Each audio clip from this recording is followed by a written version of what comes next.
Sherlock Holmes. We have a murder mystery with plants to attend to.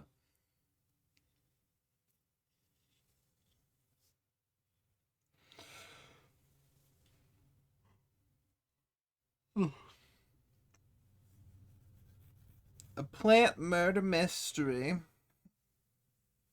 A whodunit. 2 times achieve groups don't clear unless they're mixed in with 5 times plus. Well, that's you. You're the 5 times plus.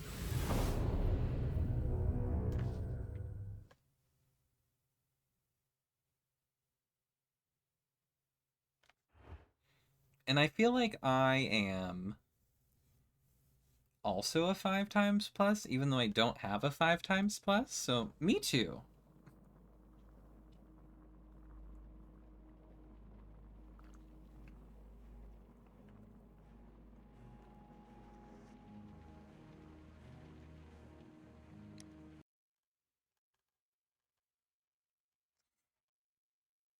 The Kew Gardens Drama.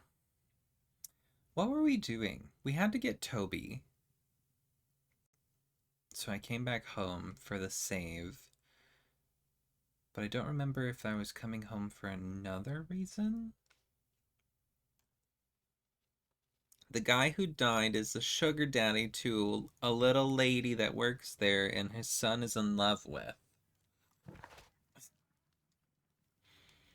Find the stolen plants. Find the plant that used to kill. Find out who killed. And use Toby. Use Toby. Ah, archives. Okay, lots of archives.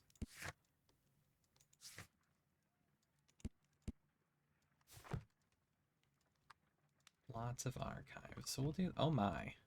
We'll do that. Hello, Mad Cat. Welcome. Did you vote for the next Sherlock? Because this is the original one that we were playing, and then I should be finishing it today, and we'll be starting the next one afterwards. I don't know how long it's going to take me though to get through this. Symbol on a broken flower pot found in the backyard. Symbol's not from Kew Gardens. The glyph means divine, if I'm not mistaken. So not chemistry. Divine Syndicate for vegetation veneration. The members of the syndicate worship Truin, the God King.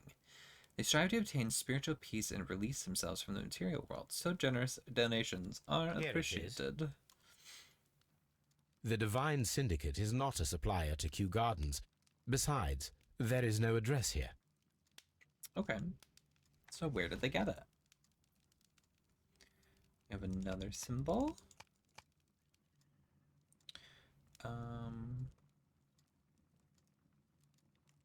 Garden supplies?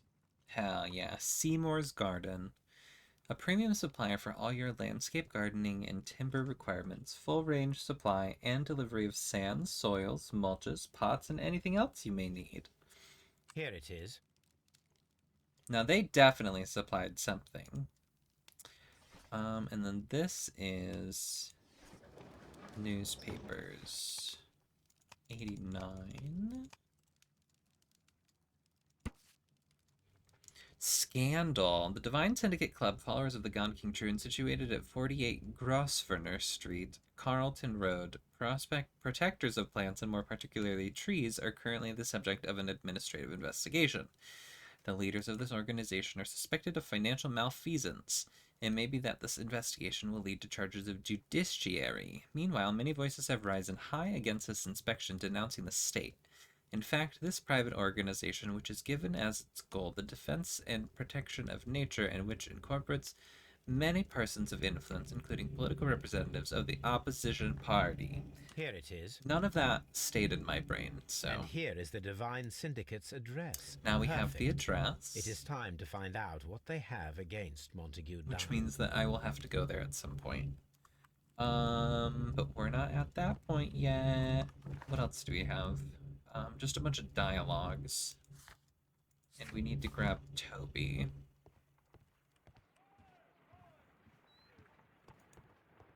Come on, Toby. We have some work for you to do. Let us go to Kew Gardens. Come on, Toby. Back to the murder scene. If every time I talk it sounds weird, it's because my mom has left the lawnmower right outside of my window, and it's just running.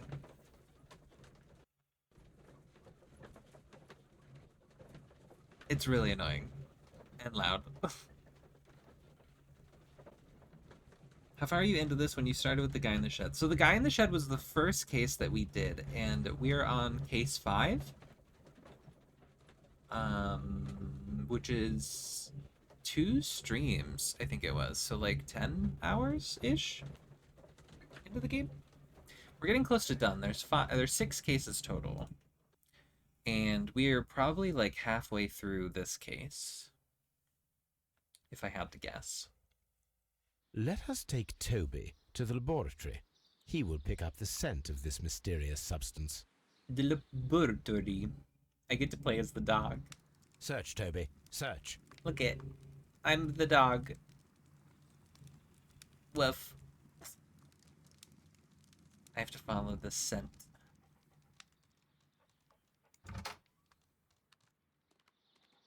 A dog that can open doors. This is me running, by the way. Here's me walking. And this is me galloping. Slow ass Toby. Cute ass dog, though. So we're following a scent. So there's a guy here, the owner of this place. He like got attacked by plants, or a plant, and then he like died and hit his head. But like initially we came here because some plants were Toby. stolen. Now let us see what you have found. A hidden bottle. This is the bottle that was used in the laboratory. It was buried here. There is still some liquid remaining in the bottle, with gold flakes. A tiny caterpillar. Not surprising to see one in a garden, but at the bottom of a bottle.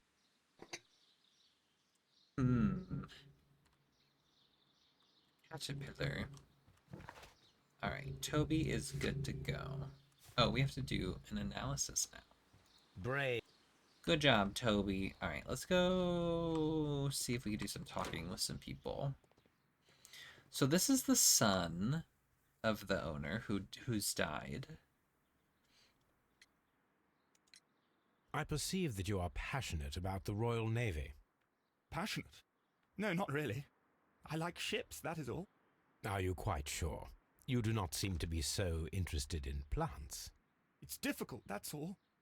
My future is here. It has never been about anything else. His dad wanted him to take this over.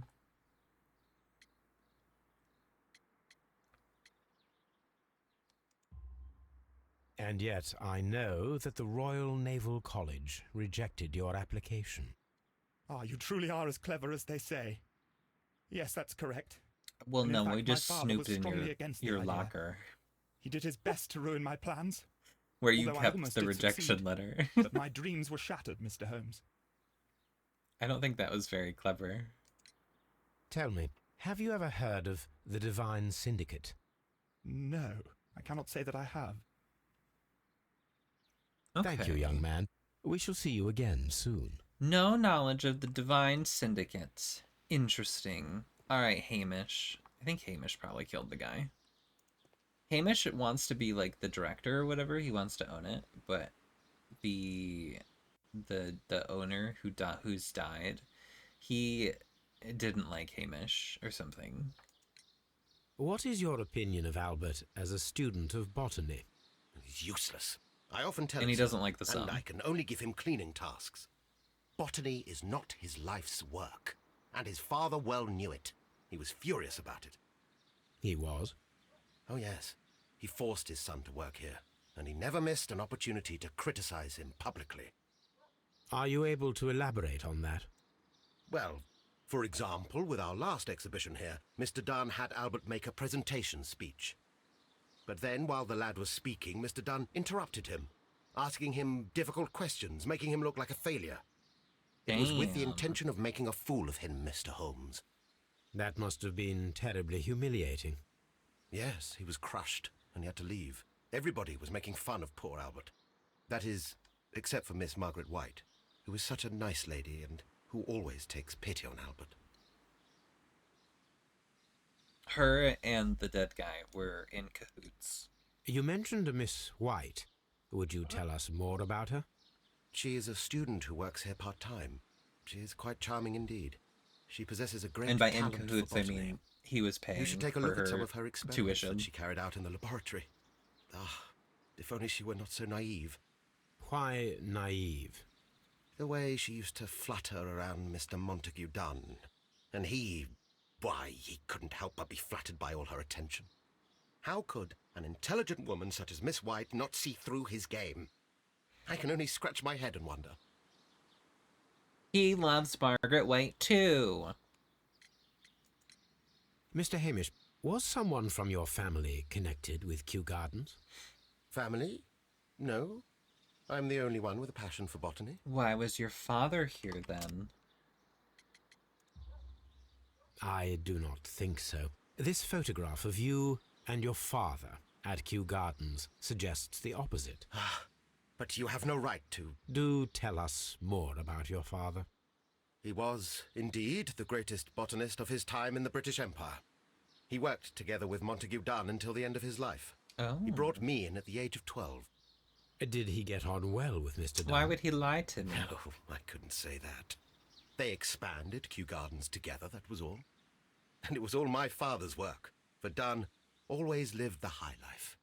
So Mr. Dunn was not helping your father? A little vengeful. Oh, yes, he provided the financial support. And as far as he was concerned, that fulfilled his role. But the worst of it was, he declared himself as the master of Kew Gardens. Fame meant nothing to my father, so it was easy for Mr. Dunn to take all the credit. That's why he wants to be the leader of it now. He wrote like a letter to whoever's in like whoever decides who gets the Kew Gardens, and he was like, I don't think Mr. Albert Dunn, the son, is worthy, and it should go to me. Are you aware of the Divine Syndicate? The Divine what? Is this a joke? No, I am quite serious. What a ridiculous name. Anyway, I have never heard of this syndicate. Ridiculous name. There don't is believe a you. bust of Montague Dunn in the nursery. A bust? Oh, that old thing. Further proof of that outrageous ego of his. But why in that room in particular? Oh, I don't know. It has always been there. Always, huh? It is strange, because I recovered a fragment of the bust inside the Colonial Collection Room. Really? Oh, well, so I am mistaken. It ought to have been removed during the cleanup. This room is so small. Can't keep your Do you know stories who straight, moved it? huh? I have no idea. Surely Mr. Dunn requested it. Do you have any more questions like this? Because fragments of rock are not my responsibility. Evidently. Evidently. Thank you, Mr. Hamish. We shall continue our investigation. Get out of my way, Watson. You have to go find Miss White. He said, evidently. Miss White, I'm coming. There's the bust.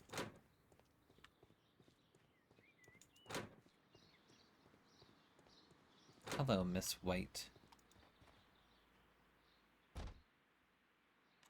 What say you about the Divine Syndicate? The Divine Syndicate. Does that name mean anything to you, by any chance? Not at all. But it is a very pretty name. It's so convenient how nobody Thank you, Miss. knows anything. Ever. And then I have to make deductions. Wait, who could I talk to more about this still? That was all of the people, no? We've got Martin, Hamish, Albert. Oh, I guess there's another person. Oh no, it said, oh yeah, will be met in current case. I'm missing a person? The fuck? Maybe it's when I go to the Divine Syndicate. Okay, let's go back home and do an analysis on this bottle.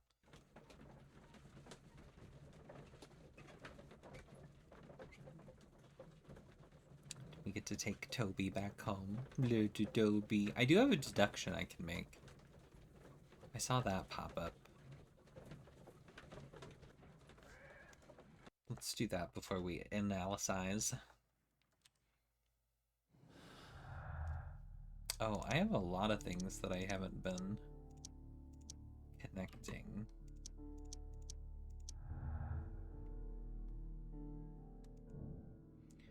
Martin Hamish had a motive. He believed that he and his father's lives had been ruined by Dunn, who had taken the credit for all of their work. Hamish wished to take over the directorship of Kew Gardens, but he knew that would not be possible with Dunn still alive. That's true. Is that the reasoning?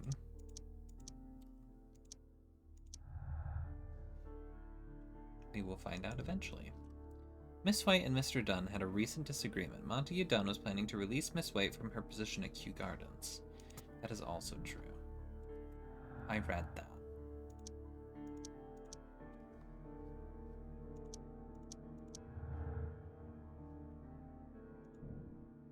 Margaret White's studies and social situation were completely dependent upon Montague Dunn's wealth. Yes. Also true.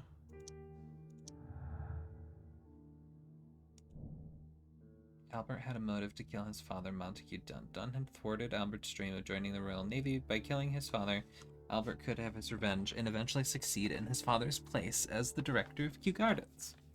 That's... I don't know about that. That's the only option I currently have, but I don't know about that. I don't think Albert... Because Albert was really, like, messed up over his father's death when we talked to him about it, so... It's not giving, I killed him. You know what I mean? Let us determine just what we have found here. Let us pour liquid from the bottle into a test tube to perform an analysis. A test tube? This is the bottle. Yeah, I know. Can I... Oh, I pipe at it.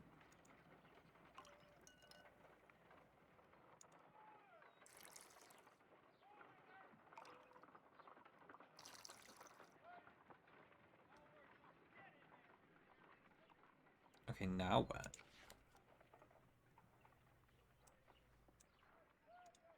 A colorless, water-based liquid. Inhale? Quite a strong floral aroma. Taste? Holmes? What are you doing? It has a bitter taste. What if it's poisonous? Did you ever see poison stored in enormous jars like that? Anyway, there is a doctor nearby. There is So a doctor what do you nearby. think it is? It is some kind of organic compound. Let us vaporize the liquid and see what happens. Okay.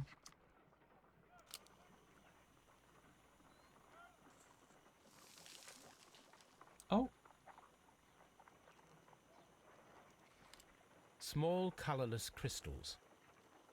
Colorless, tiny crystals that are soluble in water, with a floral smell and a bitter taste. Watson, could you pass me that small bottle, please? Of course. Here you are. Holmes, do you know what it is? No. Wagner's reagent. There was a label on the bottle that you passed to me. No, Holmes, I meant the bottle that we found. Let me add the reagent and see if there is any sediment, and then I shall tell you. I need to take a pipette. Okay. I'm so sorry. We didn't even clean this pipette.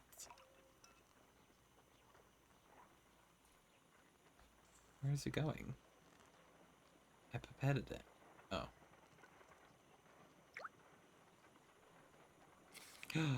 Red. Red sediment, just as I It's suspected. silver. This liquid is of organic origin. I have It no idea. contains some alkaloid. Most likely it is unstable, and that is why there is a quantity of gold dust to prevent contamination. Okay. This mixture is probably a fertilizer. Someone was carrying out unusual experiments in the garden's laboratory. What does that mean? Unusual experiments. Okay. So now we need to go to... Do I have to go to Scotland Yard for anything? I don't think so. To the Divine Syndicate. We haven't been here yet, so this was our first time going. I assume we will find our last person of interest here. This place is beautiful, Holmes. Its atmosphere is remarkably soothing. Let us find someone who could help us. So pretty.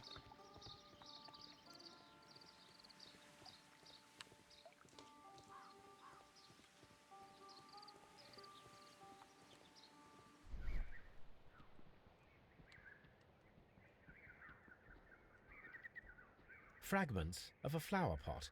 It fell down here. A fragment of a flower pot. From where?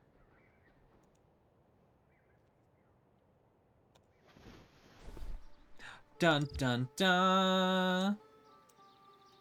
What the? The Kew Gardens symbol. Now why did they swap out the pots?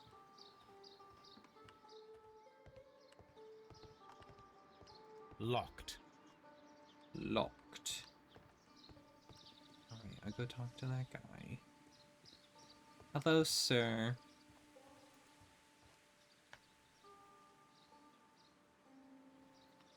Good day to you, sir. My name is Sherlock. I am exalting the sap. A while can you wait? From the trace of elements and moreover from the quality of the ambient geotropism it depends. Therefore, please, mind my gravitropism. Its balance, do not disturb. Disturbed is most Their tattoos look definitely like the word. kid tattoos. There. Completed is the symbiosis. Welcomed you are. To introduce myself I shall. I am the Green Grand Mystic.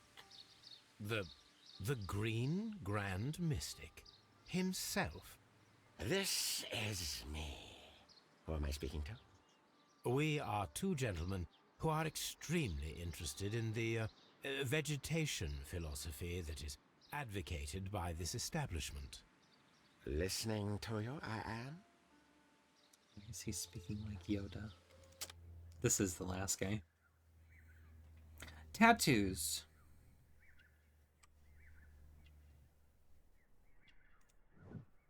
Palm injury, acid burn, chemical practice.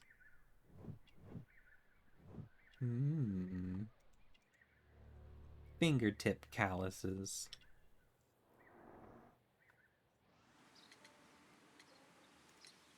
Do you have friends at Kew Gardens? None. Not worthy there.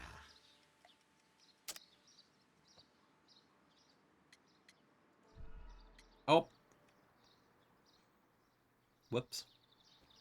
That was Do you incorrect. None. Not worthy there.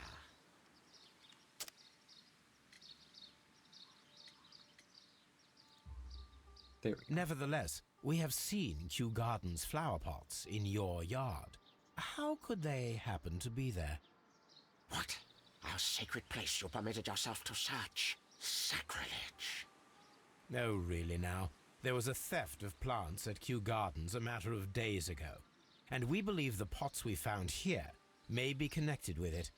Please tell us, were you involved? No. Those plants were ours. They had stolen them from us. The How so? colonization. Their director, Dump, I believe. Done. Yes, that's what I said.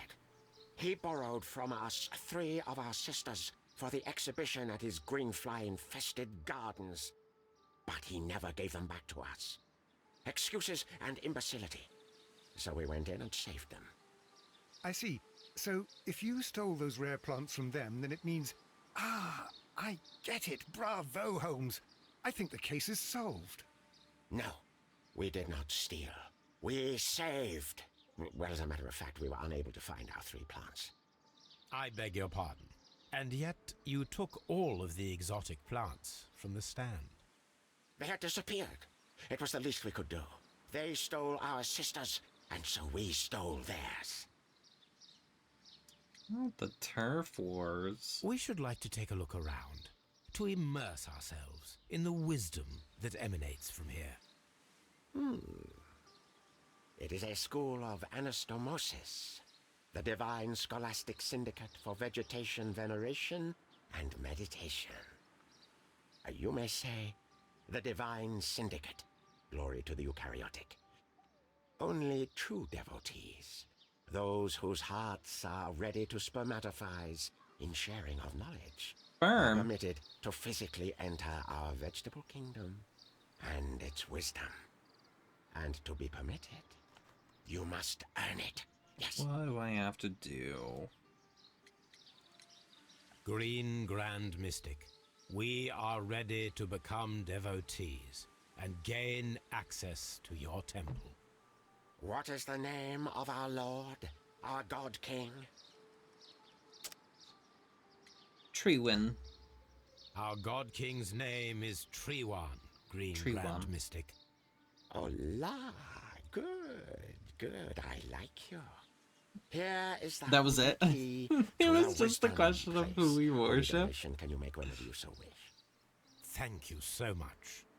I pray you to taste our fertilizer substance. From the burdens of life, it helps to free. Oh. But of course. Raw sap, it is called. It is near the entrance. I have a feeling I've already tasted Well, it. we will leave you to your meditation.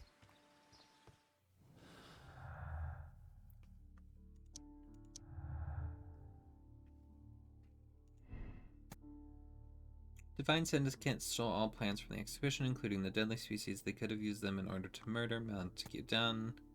Stole all but the deadly plants. Partial theft. I have no idea. Oh, was there more?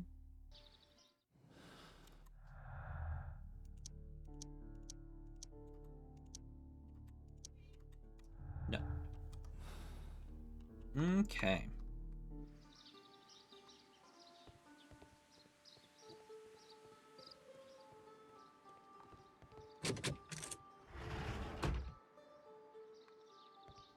There's another human in here.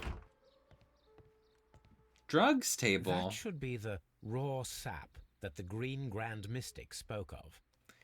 Is that cocaine?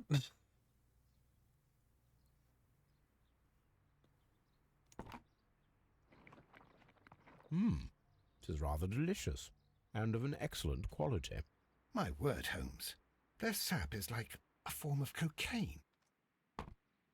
There you go. Hi, Instigator. You came in just in time for our cocaine sample.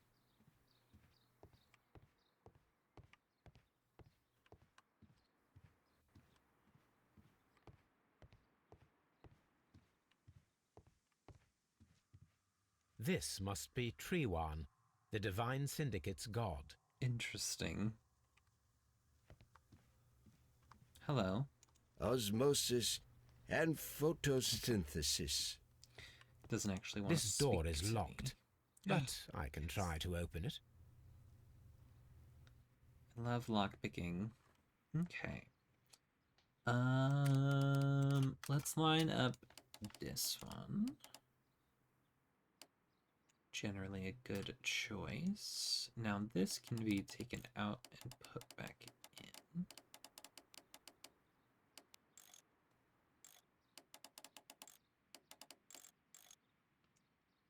That might be right. And then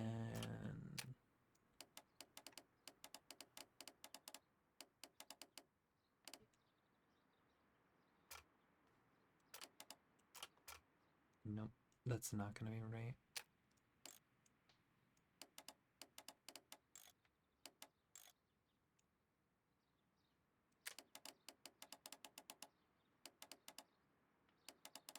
Ugh. Everything is not correct. Okay.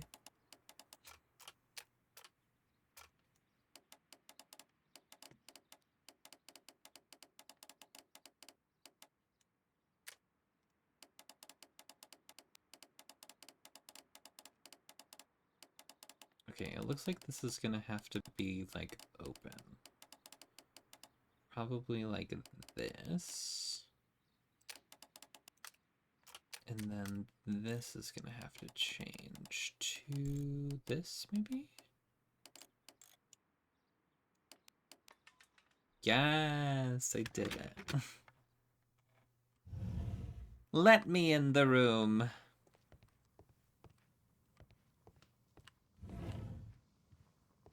These instruments are used for smoking opium. Oh my god, so many drugs.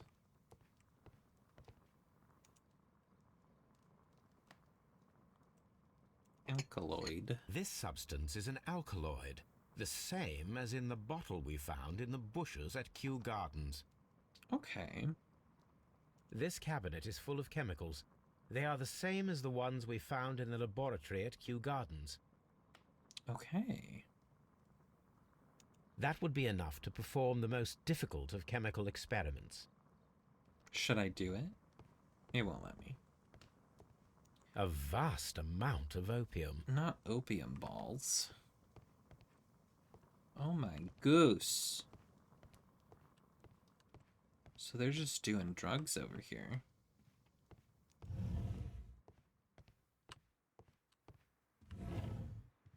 Praise the grand tree, praise...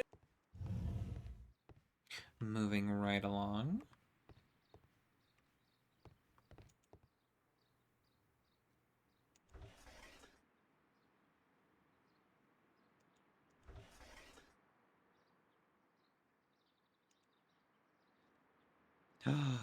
The caterpillars. Caterpillars. They are raised as food for certain plants. Let's take them. I saved them.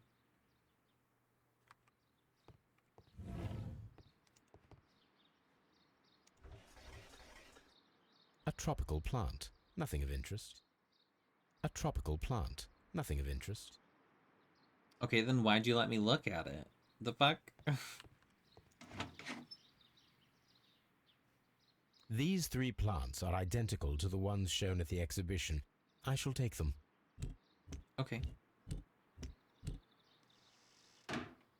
Not me stealing them back. A tropical plant.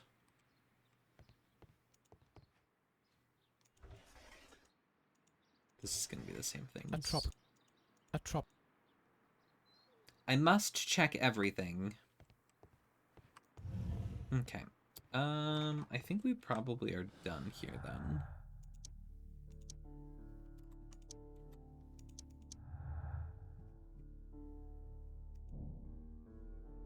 Oh, set up the alkaloid from a chemical laboratory and the caterpillars perform the experiment with the plants.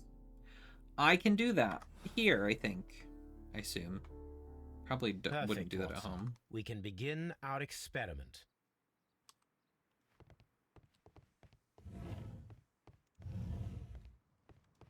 Oh my god. That would... No, it wants me to do it at home. Okay. To home we go. That was a lot of drugs. I didn't expect to see all those drugs.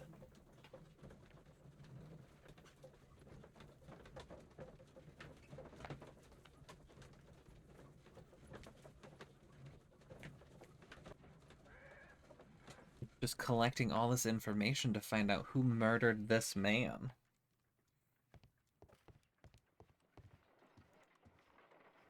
I imagine that one of these plants would be capable of releasing a toxic vapor.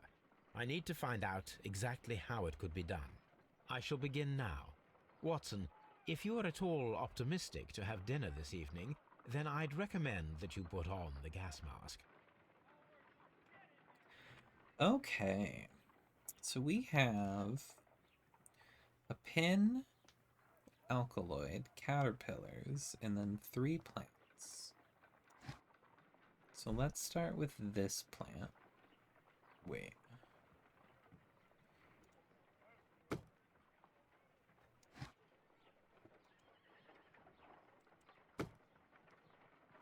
A prickly plant.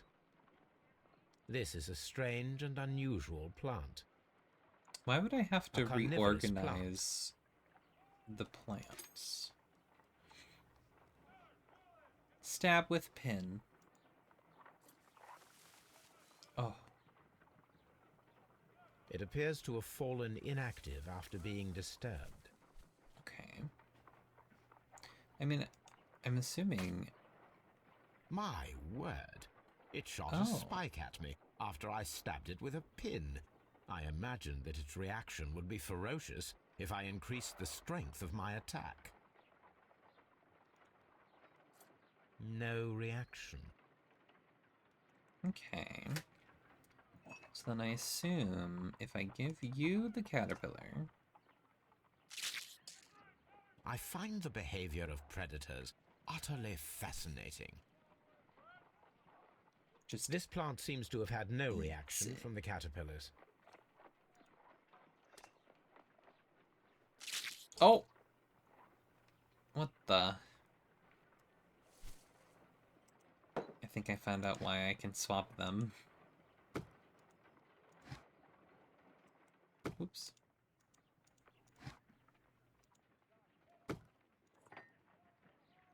This plant seems to have had... Oh. Okay. Doo-doo.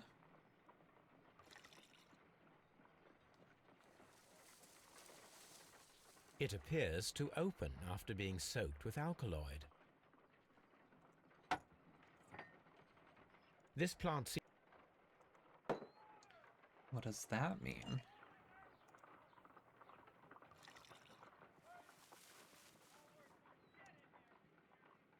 This plant becomes inactive after being drenched with alkaloid. This plant becomes inactive after being drenched with alkaloid. So do these have to be in like a certain order then?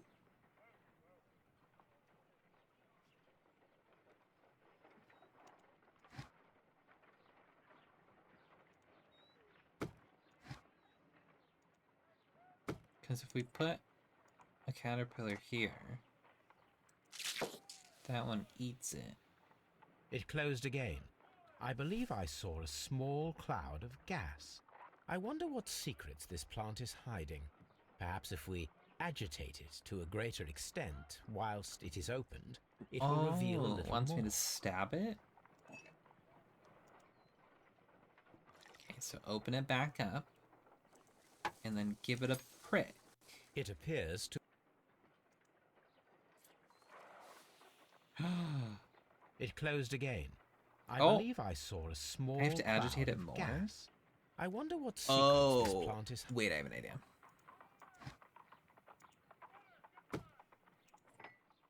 Open it. And then I'm gonna stab this one. It appears to open after being so... My word. Oh. It shot a spike at me. Well, that's not... I thought maybe if I stabbed it, it would shoot a spike at this one. My word. But it's not doing what I wanted it to.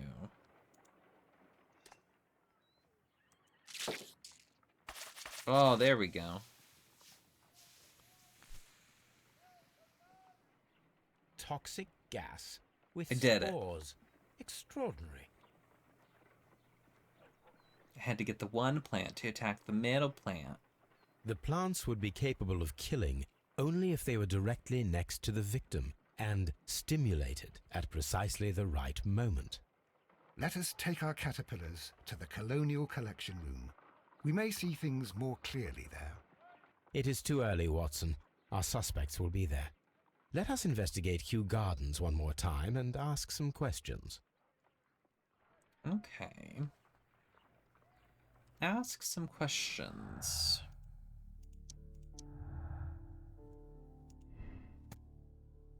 Not very good at botany. It's doubtful that he could have learned how the plants might release their deadly spores. Albert had the biological knowledge to stimulate the deadly plants.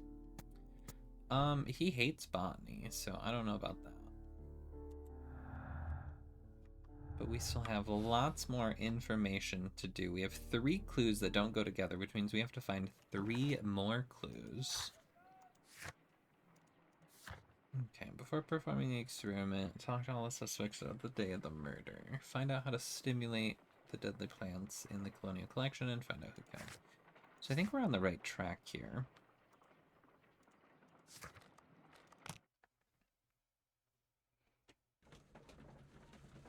Back to the gardens we go.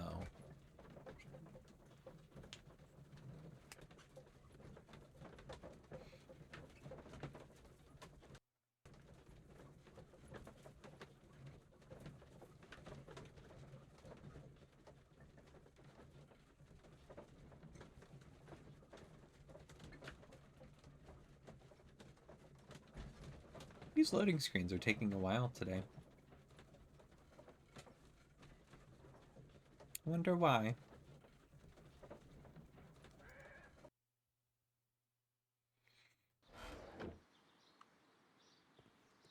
Hamish. What say you? Can you tell me if you saw Mr. Montague Dunn on the day of his death? Yes, of course. I met him, and we went to see Albert, his son, at around 9:30. He appeared quite calm. Okay. What were you doing on the morning of the accident? After paying multiple visits to Albert, I had a little talk with Miss White. Then I returned to my desk to complete some paperwork. Suddenly I observed that Mr. Dunn was not feeling well, so I ran immediately to fetch Albert. I clearly remember that it was around 10:30, for I was late that morning. Thank you, Mr. Hamish. We shall continue our investigation. Didn't he say, like, literally a second ago that it was 9:30 that he was there?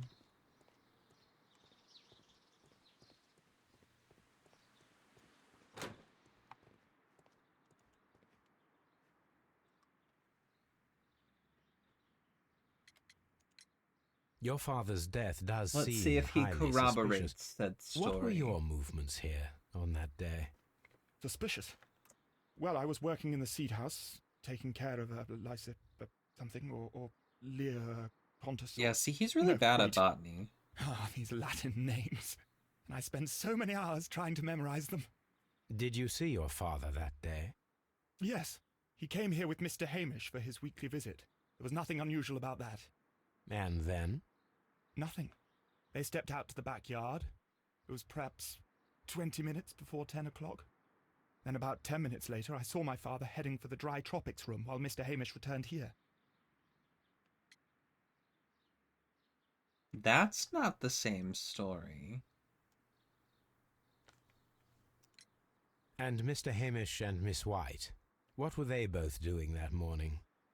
Mr. Hamish visited me a couple of times. Oh, I also saw okay. him returning from talking with Miss White, and that was at 10 minutes past 10. But then he ran back here to me to tell me that my father was feeling unwell. We hurried across to the water lily room, and I found my father lying dead on the floor. Oh, my God.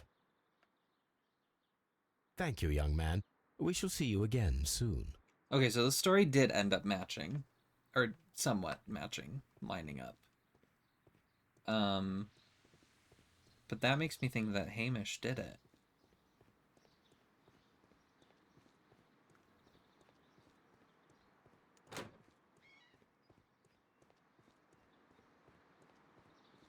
Because both of their stories don't put Albert there. Oh, I never examined this. Seed house. Perfect. Seed. Whoops, don't click it again. Don't click it again. So I think it absolves Albert from killing. Can you tell me what Mr. Dunn was doing upon the day of his death? I can, but there is nothing very special to say. I was in the laboratory when I saw Mr. Dunn heading towards me. Tuesday is the day of his weekly visit. It was supposed to be at 9, but he was 10 minutes late, as usual. And then? Well, he came in to say good morning. Then I saw him spend 2 or 3 minutes by the plants outside the laboratory. After that, he ran out in the direction of the nursery, where Mr. Hamish was working. He was always in a rush during the inspection, you see. I would pity anyone who stood in his way. And that was the last time you saw him? Yes. I stayed in the laboratory until 20 minutes to 11, when I heard the cries of Albert and Mr. Hamish from the large glass house. I joined them as soon as I could, for I knew that something must be very wrong. What exactly were you doing in the laboratory? That doesn't match. I was recording an experiment for my thesis. I only stopped my work once when Mr. Hamish visited me briefly. Why do they around keep 10 doing o'clock. this? I was like, she didn't say anything about Hamish visiting her, and then she did. But you damn. say you were recording an The experiment. time when the doesn't tragedy match, occurred. though. Might I listen to the roll? Certainly. Please do. You will find it in the laboratory. It is number 320. Okay. Thank you, miss. We need... Oh, Everyone has gone, Holmes. The way is clear. for our experiment. I didn't want to do this yet. But I guess we're here, so we might as well. Determine the correct sequence of events based on details you have gathered. Okay, well, obviously this isn't the first one. Inhaling the spores. Escaping the room. Obviously that would be first. That would be second. Is there another one? Is that it? Okay.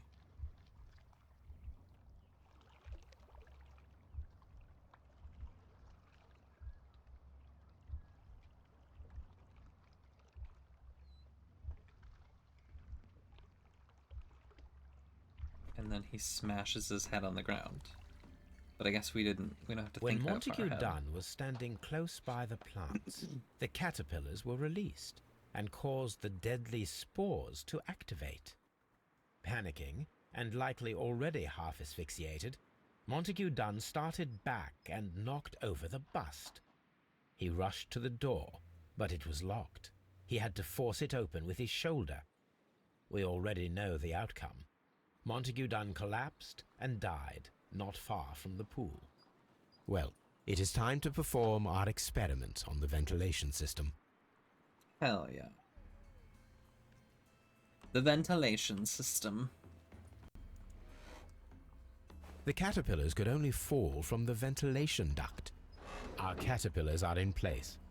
I'll activate the ventilation system so that they fall down. Watson, stay here and observe. All right, Holmes. The smell. Why did they want me to tea? But I can't. I don't remember where the ventilation system is.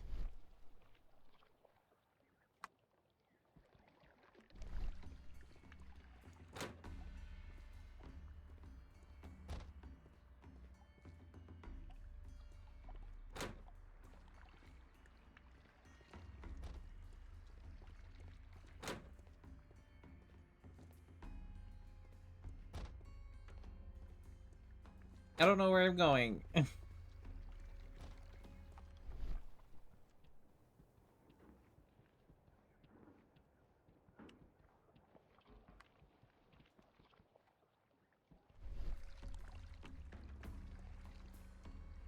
Just follow the things, I guess. Nope, they don't go anywhere. Perfect.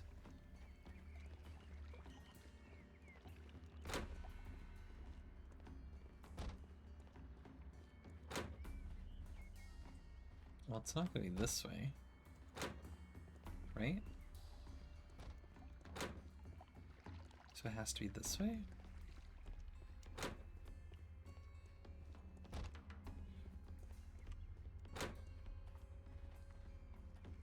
Oh, maybe not, actually.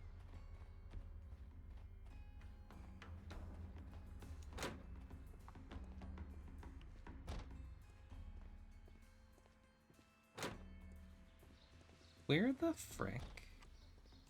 Let me look at this map. Maybe the map tells me.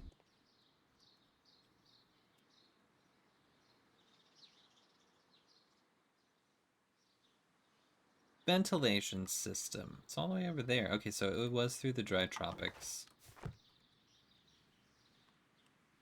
Oh, Watson! You're supposed to stay there! God damn it. Did you mess up?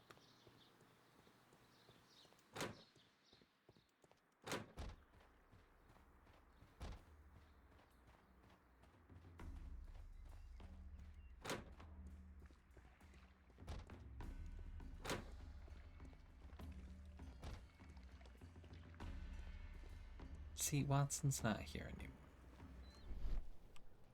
Well, now what? Maybe maybe he'll just be there. We just have to pretend like he's there.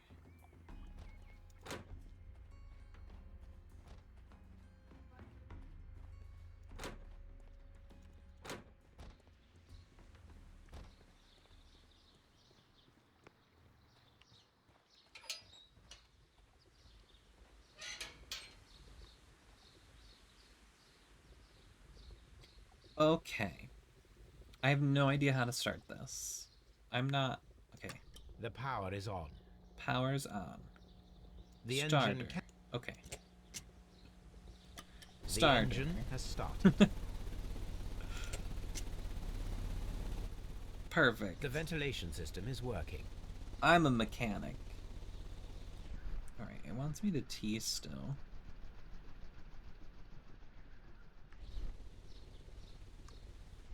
But why? It looks like it, like, stopped right there.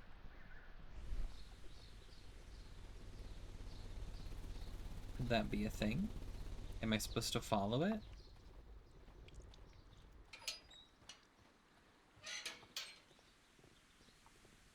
And see why it's, like, an issue?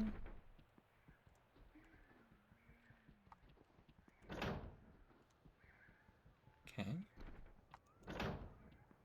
So it goes from the seed house into the nursery.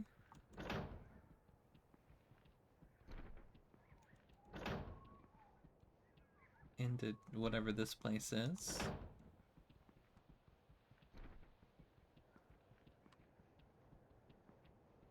And then it runs its ass into the... Oh, I can't go this way. Into the thing.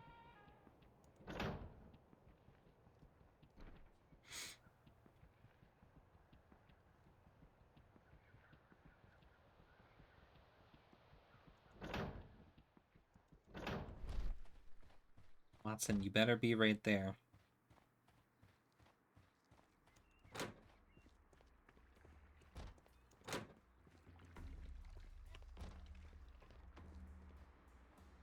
Damn it. It's broken. Or maybe I just don't have it correctly. Well, no, because that all ran to here. Because we were just out there. Why were these window panes broken? These windows were perfectly cleaned.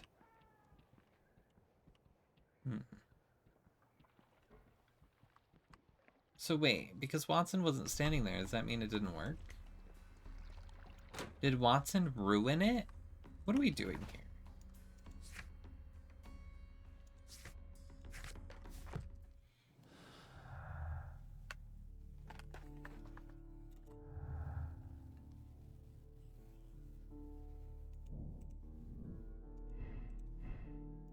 Did I do it? I'm so confused.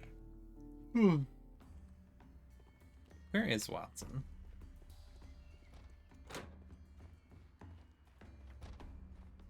Still by the map.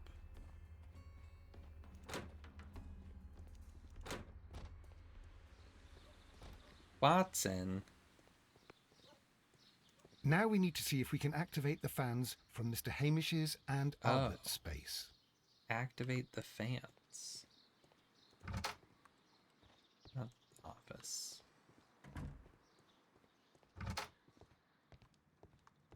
Activate the fans. Oops. What was this? Oh. Here it is. 320. Cylinder. Okay, well now we can listen to that.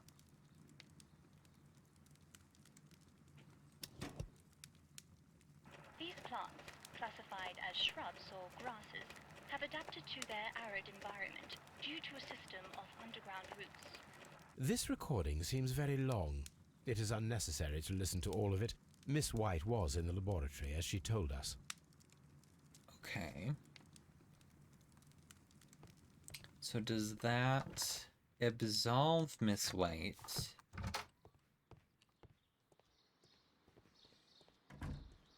of murdering Dunn? Okay. Oh, right there. I didn't see that. Excellent. This ventilation fan is working. Let us see if I can activate the other one. Okay. I gotcha. So wait, Albert and Hamish's. So this is Albert's. Hamish was where he just was. But that's not... Wait. That's not connected. Maybe that was Hamish's.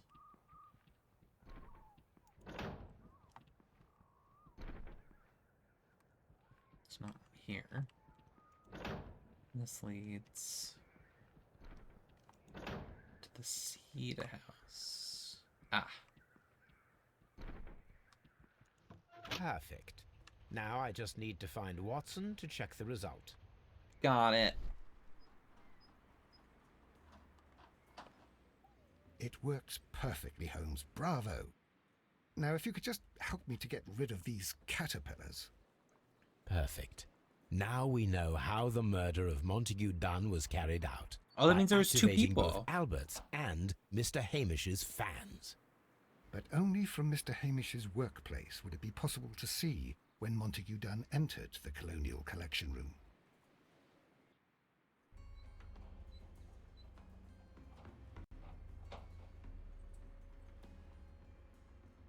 I think I know who killed him, then. If it was two people, in all of the stories place Albert not there, I think it was Hamish and White.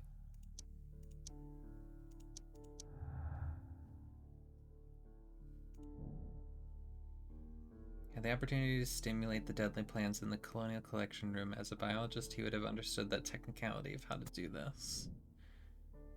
Yeah. Yeah, I think I'm missing clues still, though. Missing a clue, at least.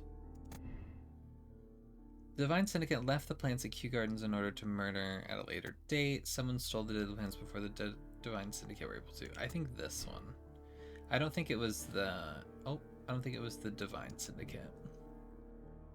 Martin Hamish could be the killer. He had the opportunity to steal the Divine Syndicate's plants and stimulate them from his workplace directly after he had locked Montague Dunn inside the Colonial Collection Room. I think that makes the most sense.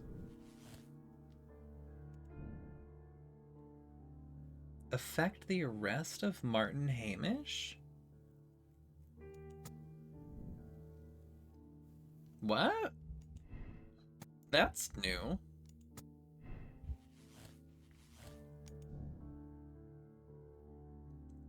Oh, this must be the clue that I'm missing.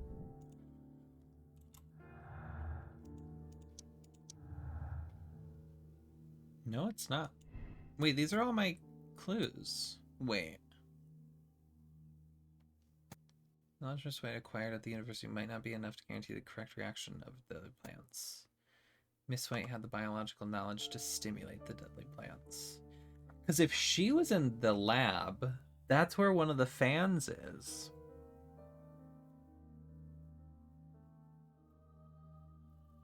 I guess they don't necessarily have to activate them twice. Or activate them at the same time.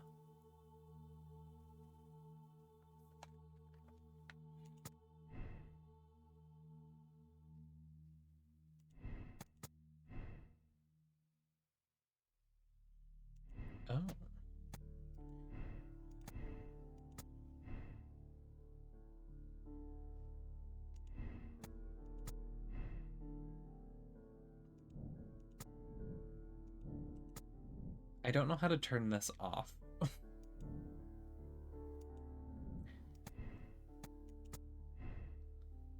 But this isn't...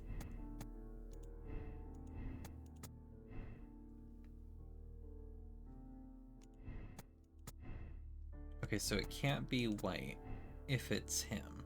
But this isn't a conclusion. This is just arrest him. That's weird. So Let's go to Scotland Yard. oh, bring it in for questioning. In order to have Martin Hamish arrested. Arrested? That's not bringing him in for questioning. I'm confused what's happening. This has never happened on any of the other cases where I was able to, like, arrest somebody. Is it because it's obvious that it's him?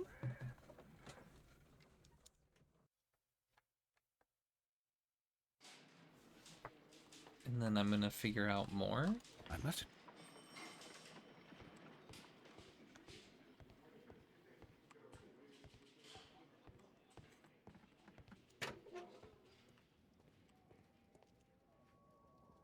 Oh, I never looked at his belongings. A membership card for the London Crest Club.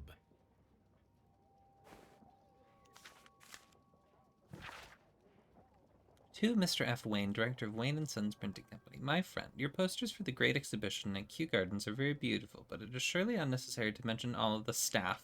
My name alone will be sufficient. Yo, what A beautiful feather pen of a good make. This watch is of great value. He said, only me. Well, I guess we did know that he was a piece of shit, so... that's not news. Hello, Inspector, Lestrade. I believe that Martin Hamish is guilty of the murder of Montague Dunn. Aha! I knew it. I'll send the lads around to arrest him. Very good. I shall wait to hear from you. Sometime later.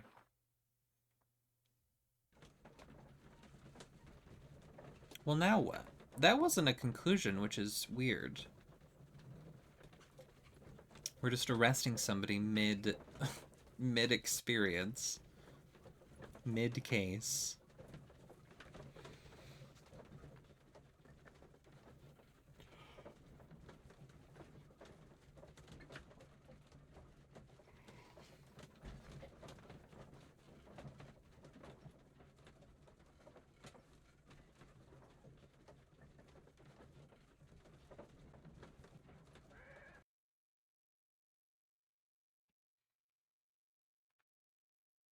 Inspector, I came here as quickly as I could.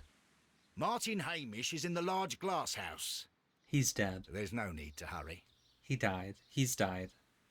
He's died? Is he dead? Why did he say it like he's dead? He's for sure dead. Farmhouse.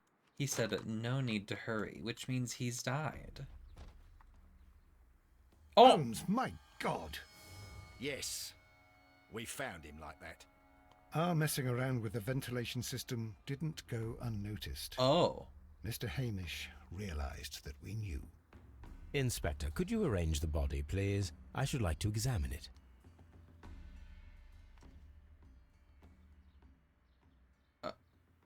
He's just lying on the ground. Okay. The mark around the neck is very visible. He died instantly. Okay. Holmes, his left shoe is unique. This anomaly is often a characteristic of... A club foot. Bravo, Watson. That is the key element of this case. Is it?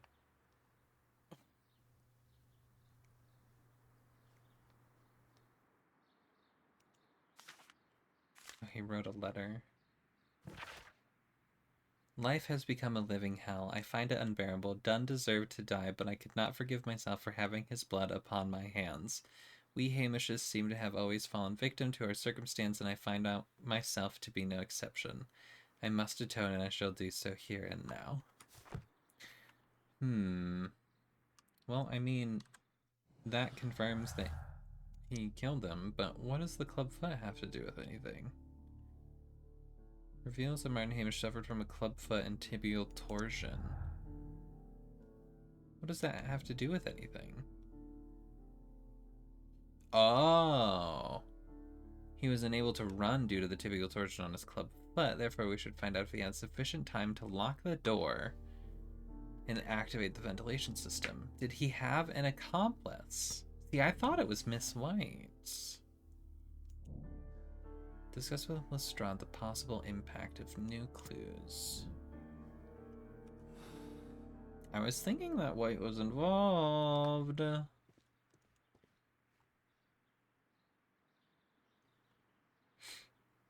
Something about this rings very oddly.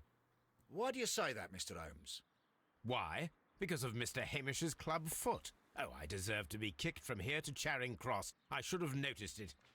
But, Mr. Holmes, I can't see why. No, I don't suppose you do. You must recall that Mr. Dunn was locked inside the Colonial Collection Room by the murderer. If it was Mr. Hamish, he would have had to run up to his workplace to trigger the fan situated above it, taking into consideration the condition of his foot. Well, it is still possible. Perhaps, but it is rather strange that such a person as Mr. Hamish decided to base his plan on the speed of his gait. You mean to say that somebody helped him? So the suicide is questionable? Correct. Mr. Hamish accuses only himself in his letter, and so the investigation stops. Possibly an accomplice, then? That idea had not occurred to me, Mr. Holmes. I have another idea, Inspector. Thanks to the testimony that we have collected, we are able to rebuild the events as they took place that day. With a timeline, such as we did in the Jack the Ripper case. Precisely.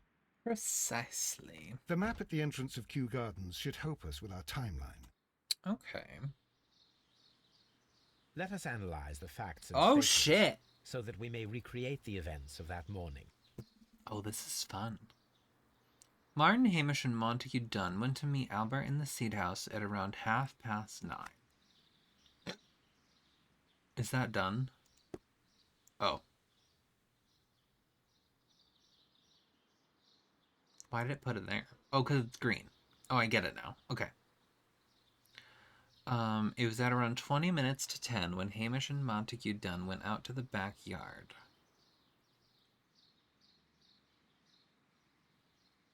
Of 20 minutes to 10.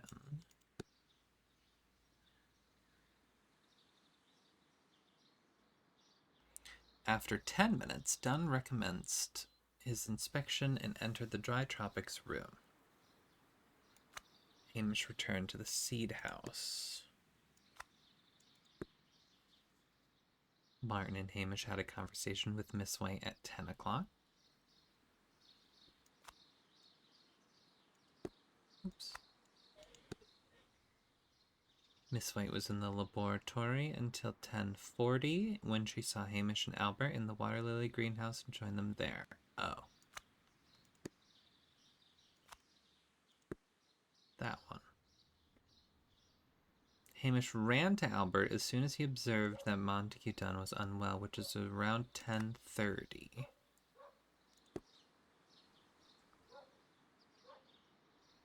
Albert was in the Seed House the entire morning.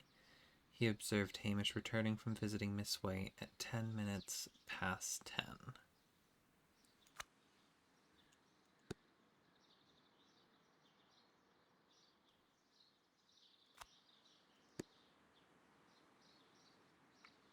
Is that right?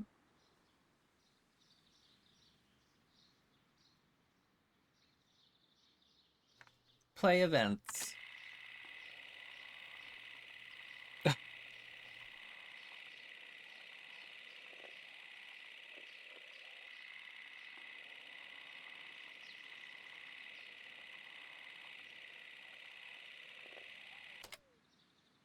Let us summarize. Montague Dunn was poisoned inside the Colonial Collection Room. He forced open the door, which means that someone locked him inside there at 10:20. Martin Hamish was last seen at 10:10. This means that he has approximately 10 minutes to lock the door of the Colonial Collection Room. Given that he was club-footed, it is doubtful. Albert also has 10 minutes to lock the door of the Colonial Collection Room, which is quite enough time. Miss White was last seen at 10 o'clock, which means that she had approximately 20 minutes to lock the door. More than enough time. Perfect, Watson. Now, let us ascertain who assisted Martin Hamish in killing Montague Dunn. So now I have to decide. Right? Albert's not involved. Albert had time. I mean, he did, but that doesn't mean that he did it. Also, oh no, okay. I was like, I thought I was missing a thing. Miss White had 20 minutes and she was not involved. So this leads to Albert being the accomplice, and I'm assuming if I do the other way, Hamish did it alone, and White's an accomplice.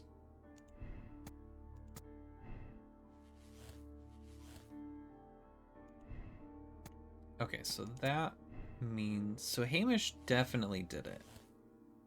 So this can't be changed. Right. Can we get... No, and we can't get a conclusion that leads to this, because Hamish definitely killed him.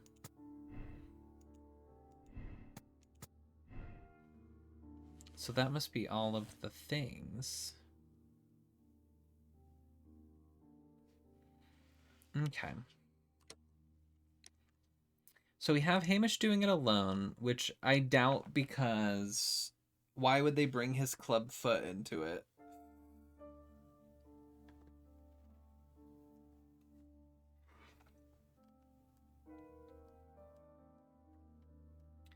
Albert was humiliated repeatedly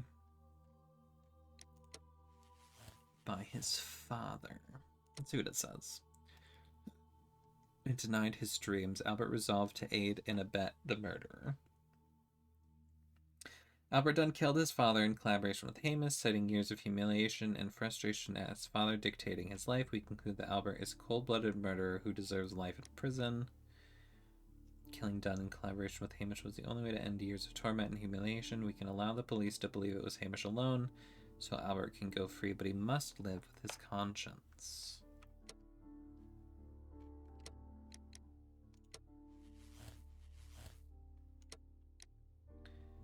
Committed the murder alone, loathed Montague Dunn because of his treatment of Hamish's father. Hamish had enough time to lock Dunn in and activate the ventilation fan from his workplace.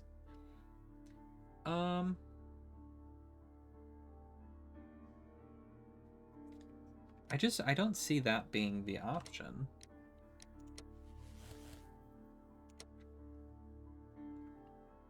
Her professional ambition and personal situation had been damaged by the breakup with Dunn. A dangerous woman very capable of carrying out an elaborate murder for monetary gain. She flirted with Dunn's son Albert and later pushed Martin Hamish to his suicide. She deserves the rope. Jesus. Miss White is a desperate woman in debt, resigning to consorting with a wealthy gentleman. When Dunn cast her aside, she killed him in desperation. Hamish tried to save her. She deserves a second chance. Wait, what does that mean, she killed him in desperation? Because didn't she just lock the door? She didn't kill him.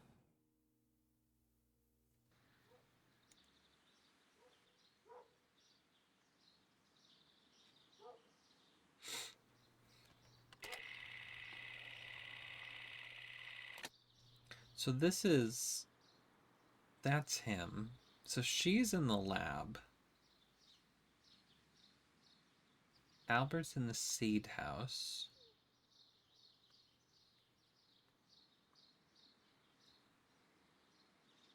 He's in the nursery, obviously.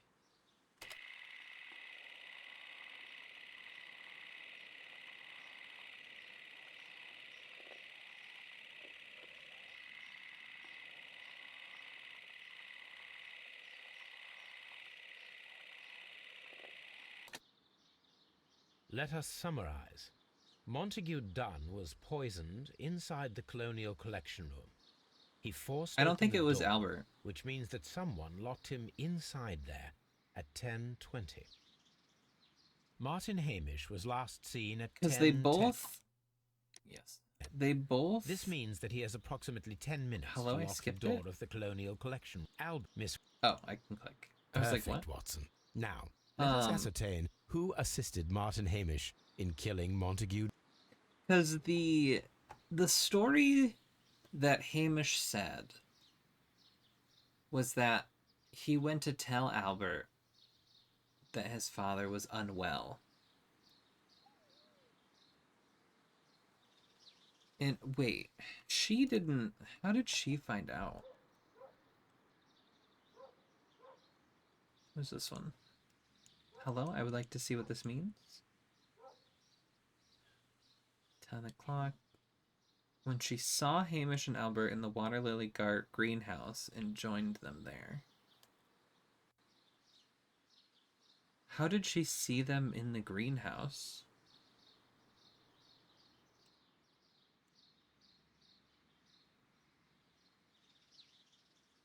Hamish ran to Albert as soon as he observed that Montague Dunn was unwell, which was at around 10:30.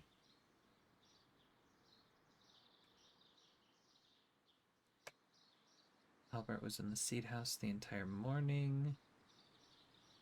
He observed Hamish returning from visiting Miss White at 10 minutes past 10.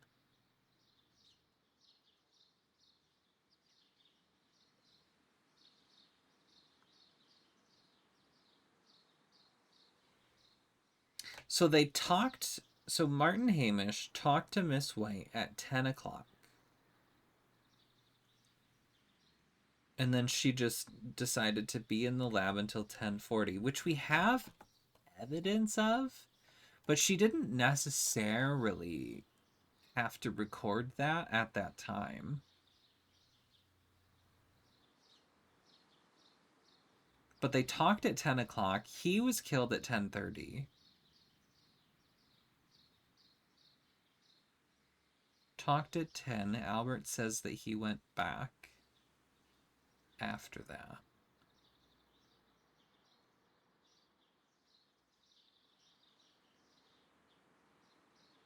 I think it's White. I think it's Miss White.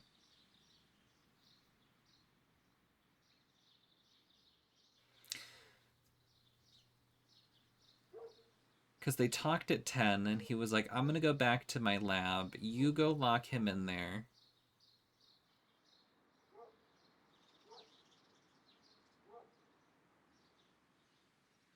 And then go back to the lab. Yeah, I'm going to go with White.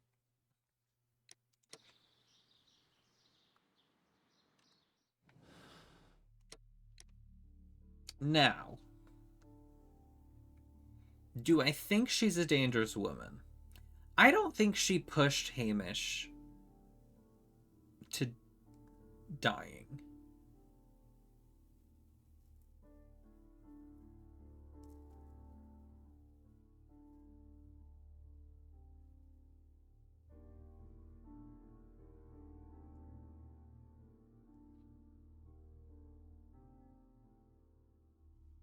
I'm going to absolve her. I feel like this is going to be a majority moral choice here, but I'm going to do it.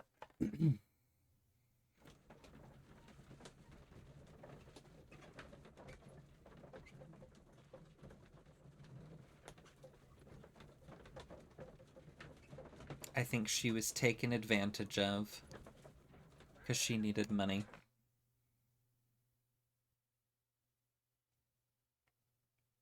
But Holmes, how can you be certain that we'll find Miss White here?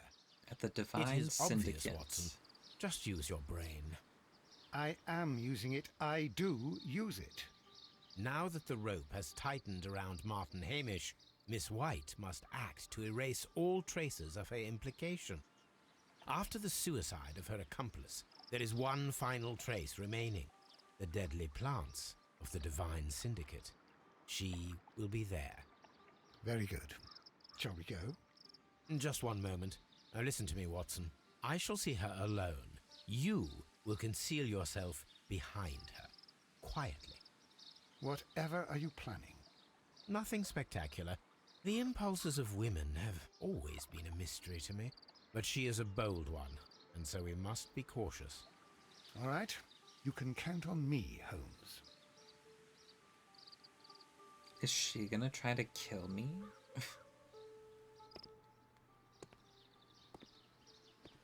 Mr. Holmes, good day to you. You do not seem surprised, Miss White. Well, I was expecting you. Not for too long, I believe. So please tell me, as it is still unclear, who planned the murder? Was it you? You were wrong, Mr. Holmes. It was Martin Hamish, then. You managed to convince him to take on a more prominent role. You could not be further from the truth. You think that you can fool me? You don't care what I think. I am not blaming you, Miss White. You are a young and brilliant woman, trapped in a dull and hostile world. Life has never been easy. Men, in particular. You... It is hopeless. Indeed. Well, it may be true that I cannot yet change the world, but I can spare your life. My life. There is nothing left to save. I have lost everything. Do you hear me? Everything! And you were just like all the others. You would abuse and take advantage of a vulnerable woman. I hardly think so. Now just listen to me. I've tried so hard, but I have had enough. Oh no. Miss White, no! Click it. Click it. Where's my mouse? Where's my mouse? Oh. W. I beg you not to do this, Miss White. Don't come any closer.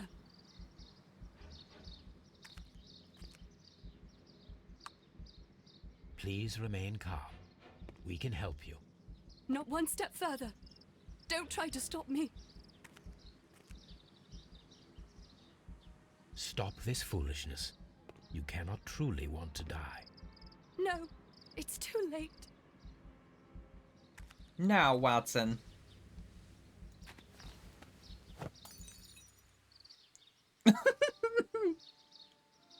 He said.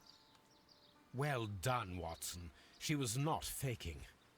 Miss White, you have no right to take your own life. Dr. Watson? Did you just save me? Or worse? Miss White is a desperate woman, a victim of society. When Dunn cast her aside, her life stopped. She killed him in pure desperation with the help of Martin Hamish. She was the one who locked the door of the Colonial Collection Room directly after Hamish released the caterpillars. She did not deserve such a terrible fate. How'd we do? Oh! 5 for 5. I wonder what happens when I get it wrong.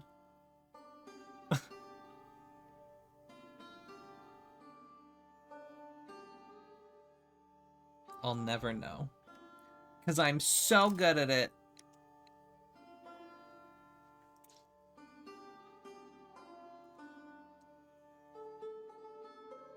That's shocking. 78% of people did the other. They killed her. They gave her the rope.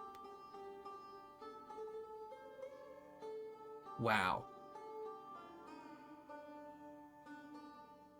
But 92% of people figured it out. Which makes sense, because that one I felt was pretty obvious. But 22% of people absolved her. Huh. Yes. A half moonwalk, the final case.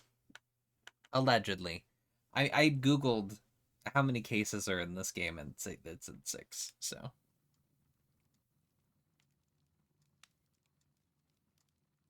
Where are you going, Holmes? Have you been invited somewhere? We have been invited, Watson, We have. Where to? to the Baker Street Irregulars' annual dinner. They sent us an invitation. It is on the table. A dinner? How could those street urchins afford anything like that? I can't understand your interest in them, Holmes. They're dirty. They wouldn't hesitate to steal your wallet. Watson, you should be excited. It is a secret dinner. Its location changes every year. Read the menu. Sounds mouth-watering. mouth-watering. All right. We, the secret police of Baker Street, invite you, Sherlock Holmes, and Dr. Watson to our annual dinner. Menu, entree, frozen rat head salad. Is this a joke? Not at all. Pray continue. Main course, sow's udder in Danny Nutcracker's way. Ah, sounds disgusting, Holmes. Hedgehog goulash. Street turnips in homemade juice. And it goes on. Ah, I can hear them on the stairs now. Well, we can't go there. We can't eat that. Watson, you'll hurt the feelings of those poor children. We have to go. Oh, Mr. Holmes. It is fine, Mrs. Hudson. Mr. Holmes! Wiggins, Dr. Watson is getting ready. He will be delighted to join us. You don't look well, my young man. Is there something wrong? Don't tell me the dinner is cancelled. Mr. Holmes is my brother Leighton. He's in a prison cell. They say he's killed 2 men. You have to help us, Mr. Holmes, because I know he didn't do it. Where is he now? From what I've heard, they took him to the yard, and they gave him a good beating already. You know what they're like. They'll hang him. They won't look any further. Holmes, we have to help him. Well, and forget about the dinner. Wiggins, I'll take the case. You're fantastic, Mr. Holmes. I'll be waiting for you at the crime scene. So we're trying there, to right? save. It's on Half Moon somebody Street in this Whitechapel. time. Very well. Very well. Okay. Well, first things first, let's go get my letter.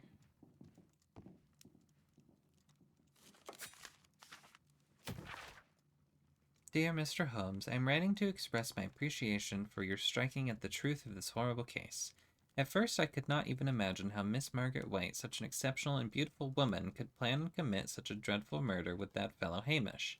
How angry I was, but when I attempted to put myself in her shoes, I began to understand. As talented and beautiful a lady as Miss White was, she evidently could not complete her studies without money, while my father was living his high life deficient in human sympathy. Thank you for your kindness towards her. She is no longer here, and I already miss her. Yours sincerely, Albert Dunn.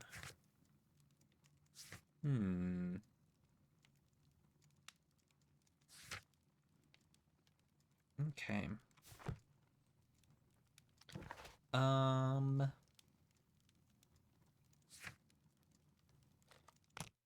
Let's go directly to Half Moon Street this time. I was thinking about going to the yard and doing some investigation, but I feel like if I go here first, I'll have more to speak about when I go to the yard. No, we're not going to the dinner, Mad Cat. The dinner is canceled. Well, it's not canceled, but we're not going there. I know. Locked. Holmes was so sad. But maybe... Locked. Maybe if we finish up this case quickly... we'll still get to go to the dinner.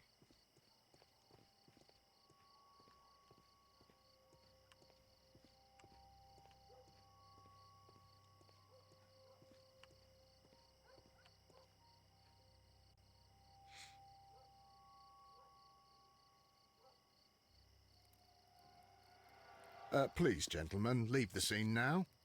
Oh, Mr. Holmes, is that you?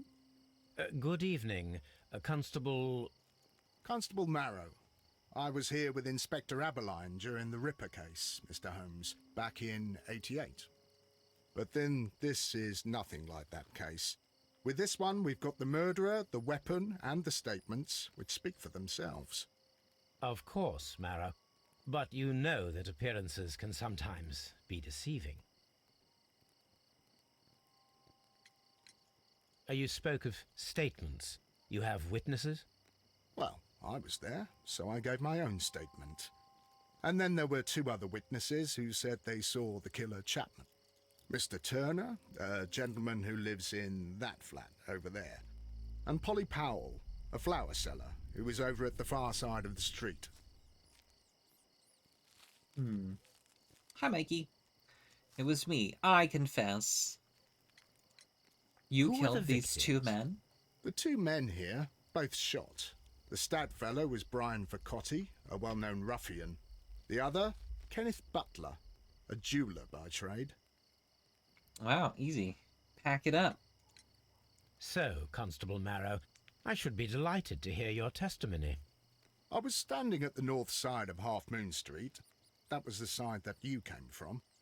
But you would have been unable to observe this part of the street, where we are standing now. That is correct. But I saw the 2 victims slowly enter Half Moon Street, and then shortly after, the fireworks started. A few minutes after that, the fellow Chapman rushed towards me and ran into Half Moon Street. Please continue. I didn't pay attention, but suddenly I heard a woman's cries and police whistles on the other side of Half Moon Street. I rushed over there and I saw the 2 dead bodies on the ground. When I reached Whitechapel Street, I saw Leighton Chapman. He'd been caught by 2 police constables.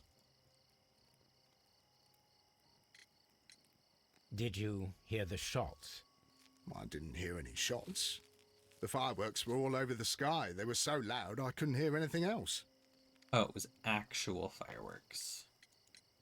What were the fireworks in honor of, Constable?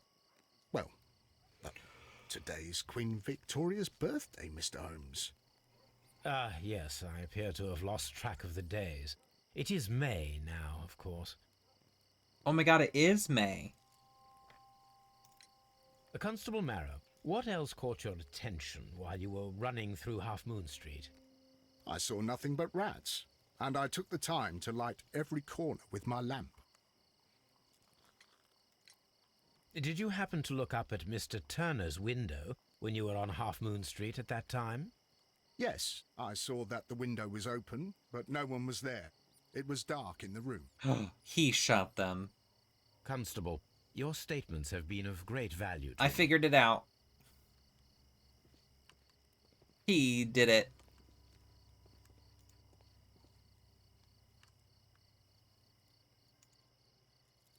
He tried to stop the bleeding with his hand. Death was not instant. The bullet penetrated his stomach, a dreadful wound.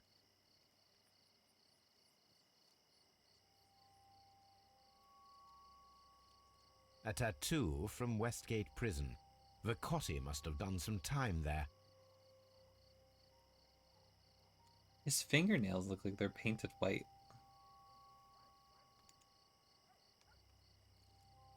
Brian Vercotti suffered greatly.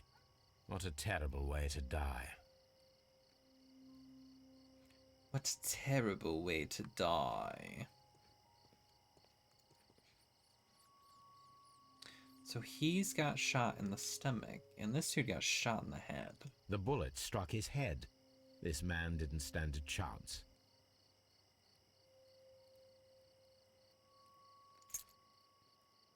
A key? This is an ordinary key. I wonder what kind of door it opens.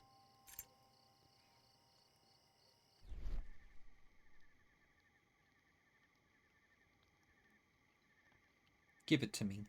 A piece of wood that has stuck between the cobblestones. Let us take a closer look. Oh. This shard of wood is quite new.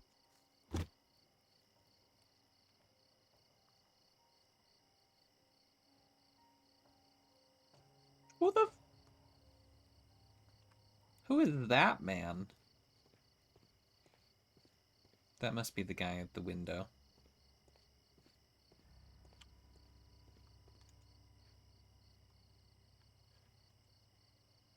Good evening, Mr. Turner. I heard Constable Marrow reply to you as Mr. Holmes. Are you that detective gentleman? I've heard of you. And well, I know things about this evening. Excellent. Might we hear your story? Let's profile.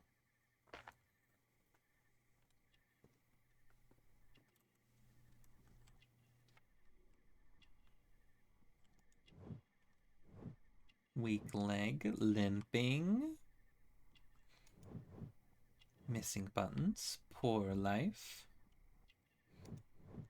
Metal class, balaclava, Crimean War, war veteran. Well. Could you tell us everything that you This may guy have did seen or heard? I was already in bed when the fireworks started. A few moments after, I clearly heard 2 gunshots from outside. Please continue. I quickly got up and I grabbed the lamp from my nightstand and I rushed towards the window.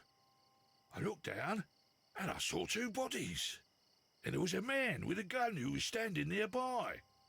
Where exactly? Well, near this body. Did he notice you? I don't think so.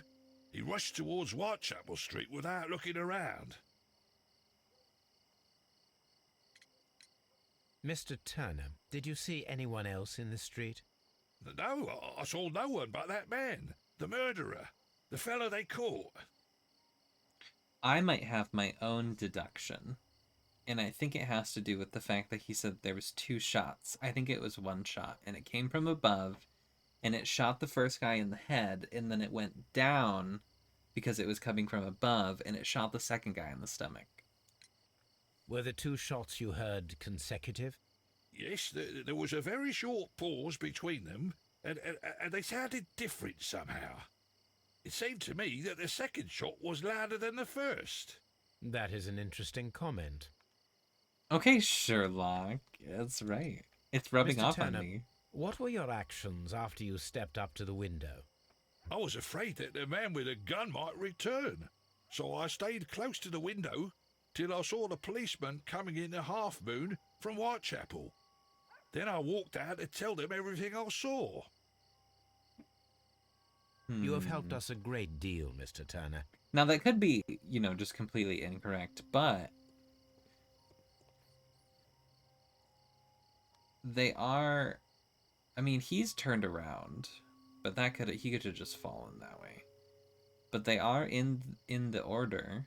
Like, he's first, so it would go through his head, and it would hit his stomach from up there. Right?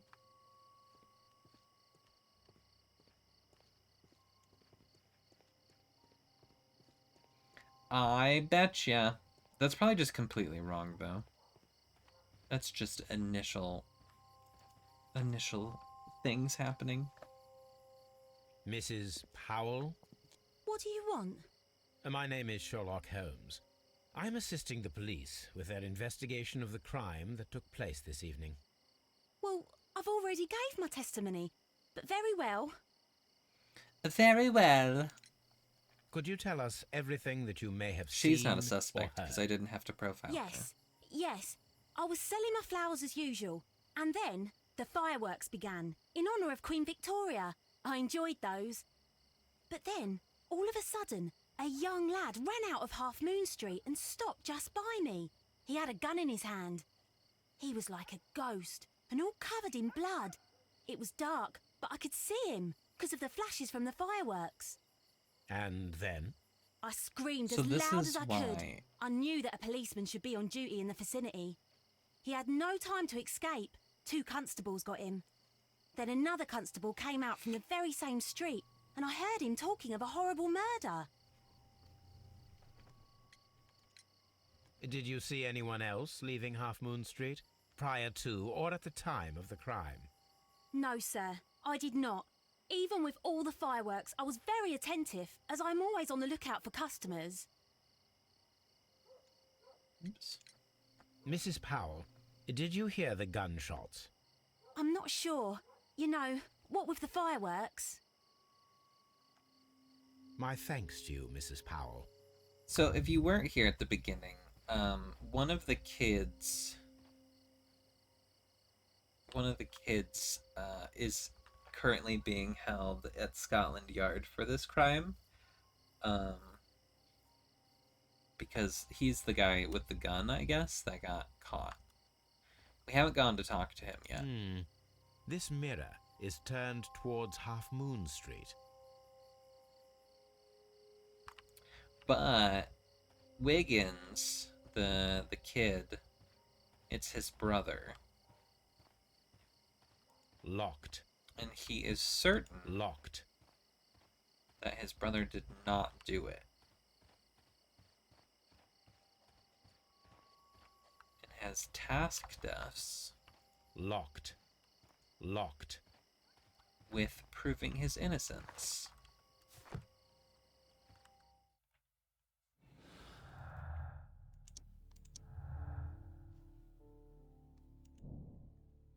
Mr. Turner stated that he remained at the window of his flat until the police arrived. However, this is in conflict with Mayor's statement, as the constable did not see anyone at the window.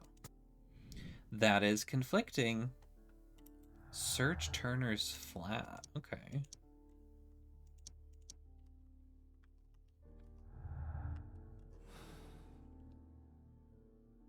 Imagine I already solved it. Because nobody heard the shots. Oh, what is Wiggins doing here? I'll do anything to save my brother, Mr. Holmes. I didn't see him there before. Although I'd like to search your flat.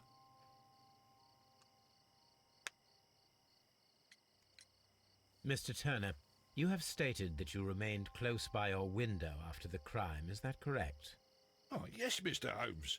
I stayed at my window until the policeman arrived to examine the dead bodies.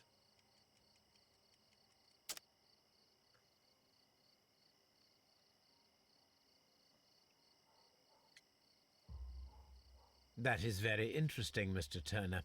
Constable Marrow stated that he did not see anyone at the window when he was running through Half Moon Street.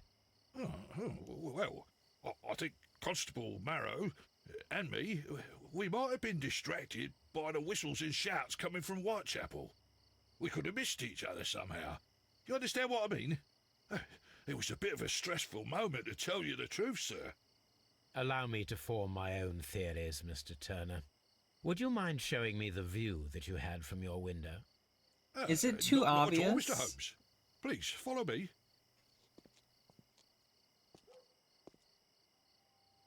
It Mr. feels like Turner maybe it's appears too to live obvious. very modestly.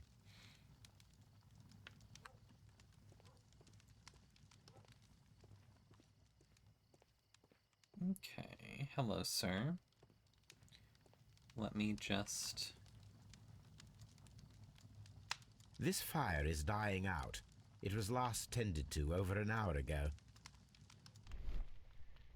Fire. Ashes. Burnt paper. The papers are almost entirely burned. I am unable to see what's written here. Looks like it's upside down. These words are illegible. The papers were thrown into the fire just a short while ago. Now, why would that happen?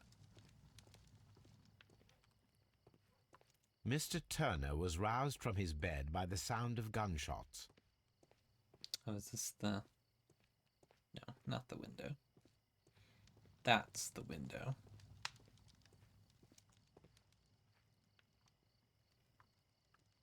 This kitchen knife is quite sharp.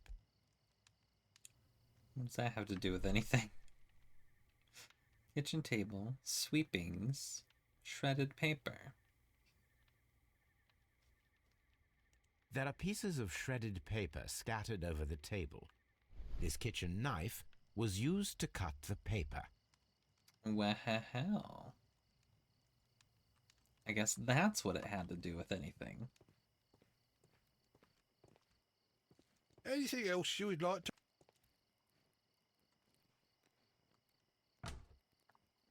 So, that's the view Mr. Turner had when he opened the window. The dead body of Kenneth Butler. Brian Vercotti's contorted corpse. Mr. Turner had a perfect view of the crime scene. He saw the bodies clearly, and Leighton Chapman standing over them.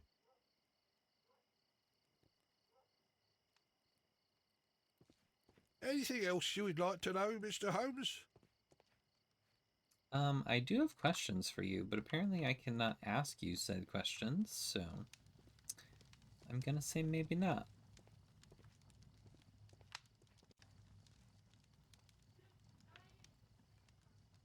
The books on this shelf are in a mess. It looks as though Mr. Turner was trying to find something in a hurry here a short while ago.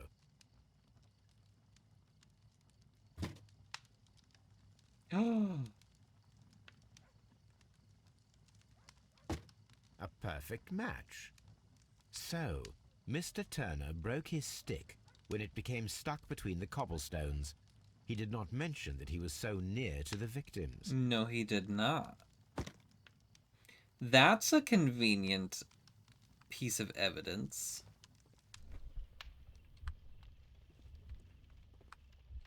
Okay, so first got up from bed, took the stick, placed the broken stick, threw something into fire, cut papers with a knife,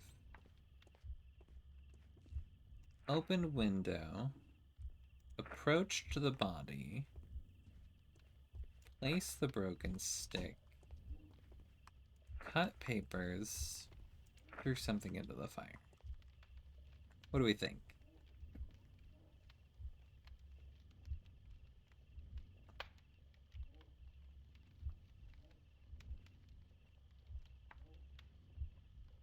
So he got up from bed,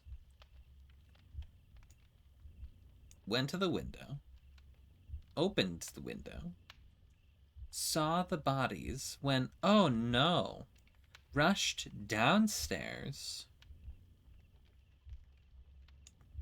checked him out to see if they were dead, got his shit caught in the thing, so he hobbled back upstairs with his broken stick, placed his stick here, grabbed a book or something, started cutting up the papers, and then threw it in the fire. So Mr. Turner used a book to hide an object that he found on Kenneth Butler's body. Oh. The question is, what did he find? What did he find?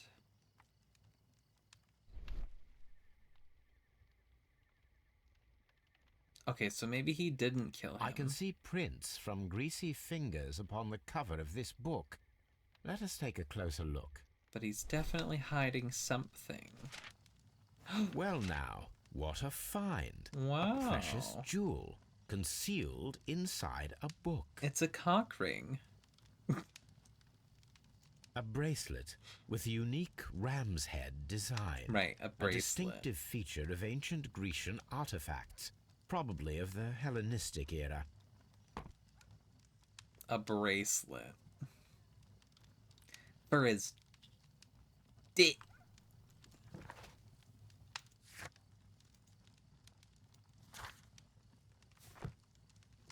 Let's talk about it, Mr. Turner. Why did you steal this from the deceased? Mr. Turner, how would it be possible for a man of advanced years, such as yourself, to rush from his bed to the window in a matter of seconds, as you have stated? Well, I'm able to move very quickly, despite my age. And when the situation requires it, Mr. Holmes. You're limp. I highly doubt that, Mr. Turner. I observe that you suffer a severe limp due to your injured right leg. It would have taken at least 10 seconds for you to approach the window. That means you could have easily missed something or someone in Half Moon Street during that time. You're right, Mr. Holmes. I could have missed something. But it did seem to me that everything happened so quickly. Oh, time can pull tricks on you. And what of everything else that you told us? Mr. Turner, it is vital that we have your complete and true statement. Mr. Holmes, I do assure you that the other things I said were most sincere. You just happened to forget to inform me about this bracelet? Mr. Turner, you were not sincere with me. Not then, and not now. But Mr. Holmes... This, Mr. Turner, does not look like anything that a poor man might possess. It is worth more than the home that you live in. I can explain. No, merely correct me if I am wrong. You saw Leighton Chapman through the window, but you also noticed a glittering object on the ground, this precious jewel. You walked down and took the bracelet from the body of Kenneth Butler, and when you heard the whistles, you hurried away. That broke your walking stick. It caught fast between the cobbles. Constable Marrow was unable to see you in the window as you were climbing up the stairs on your way back to your flat. Upon returning home, you hid the precious jewel inside a book. So he's not a Mr. murderer. Holmes, please don't send me to prison. I didn't do anything bad. He's just I'm just a poor man. poor. When I chanced upon the bracelet, I saw it as an opportunity to make a little money. I was desperate. I only took the bracelet, that's all, I swear. You made a mistake by lying to me. But you are not a criminal. I believe that. Although I must return this bracelet to its rightful owner. The dead guy? We're giving it back to the dead guy?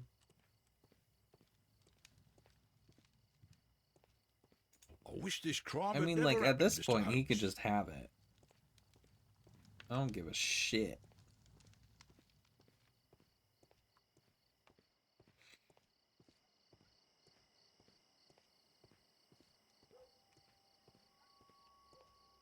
Mr. Holmes, did you see my brother No, at I haven't Scotland? gone yet. Here, have your bracelet back.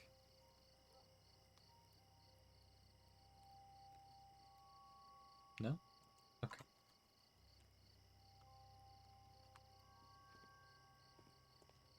It would be my pleasure to assist you with your investigation, Mr. Holmes.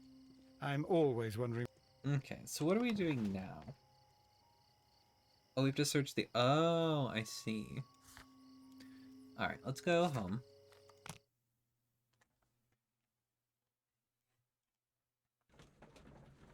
We're gonna head to the archives, find out a little more about this bracelet.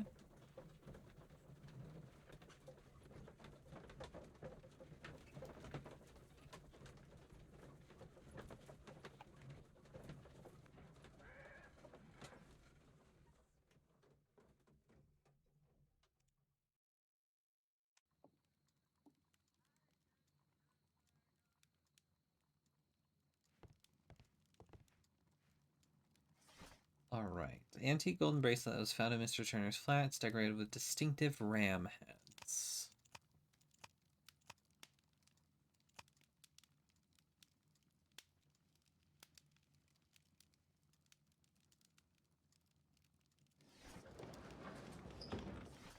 What else do we have? Encyclopedias?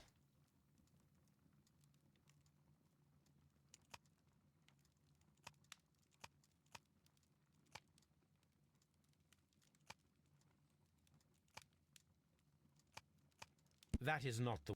No.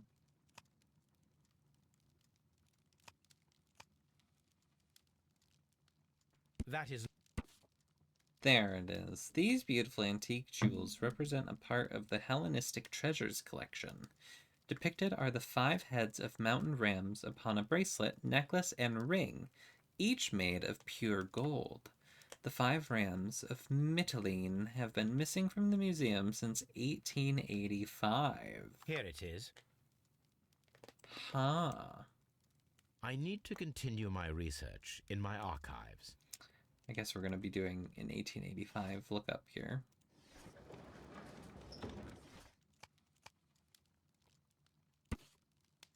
The Hellenistic treasures were stolen yesterday evening while being transported by cab on their way from the British Museum to the Glassford Fine Art Exhibition. Pawn shop owner Kenneth Butler contacted Scotland Yard that night and provided information regarding a gentleman who had attempted to sell him a collection of historical art at his pawn shop in Church Street.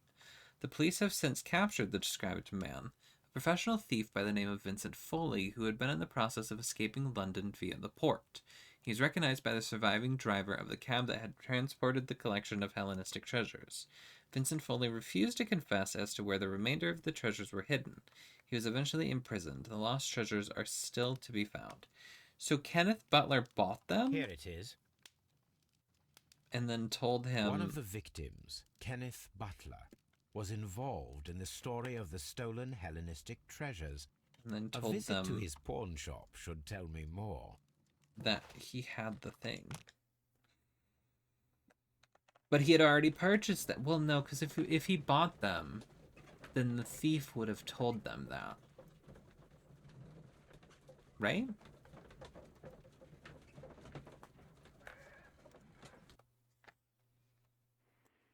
You would think.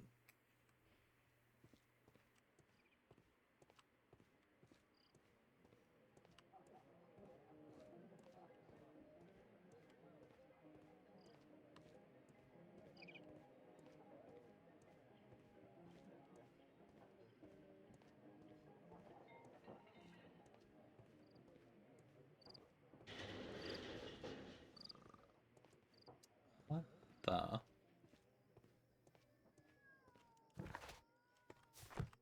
That's just how to leave.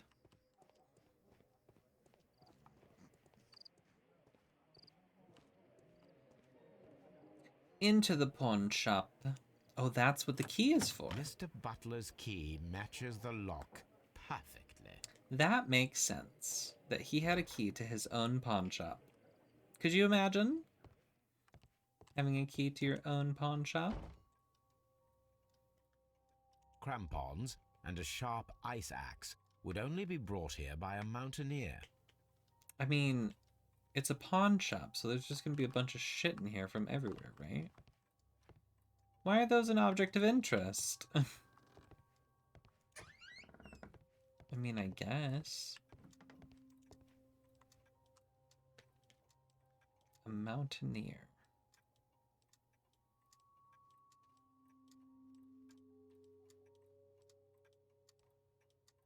A flare pistol. Perhaps it was pawned by a destitute sailor. A destitute sailor? See, now, I don't know, I don't know what I must be. The flare gun was correct. It looks as though Mr. Butler kept a careful record of his operations.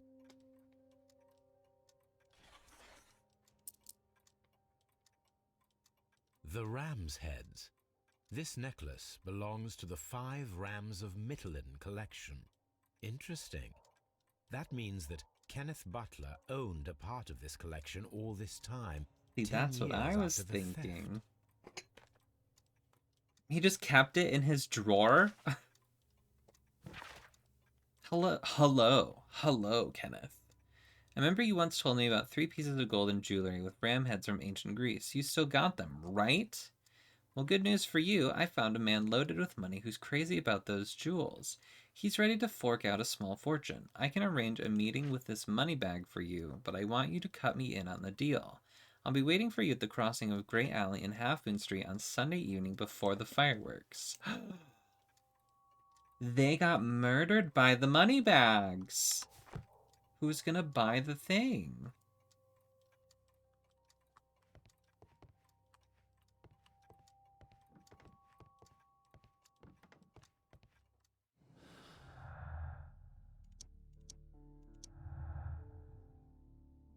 Our first deduction. Search for the missing Hellenistic treasures could be the motive for the crime that was committed in Half Moon Street. Mr. Turner picked up the bracelet directly after the murder, but the ring is still missing.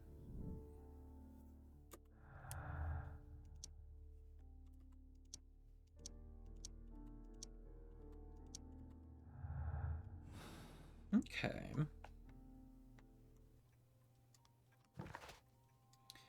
Now what? We go to the yard. Yeah, this is the last case, because we have these guys to do.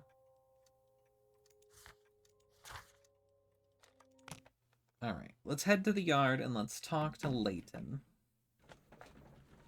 Is his name Leighton? Leighton Chapman or something?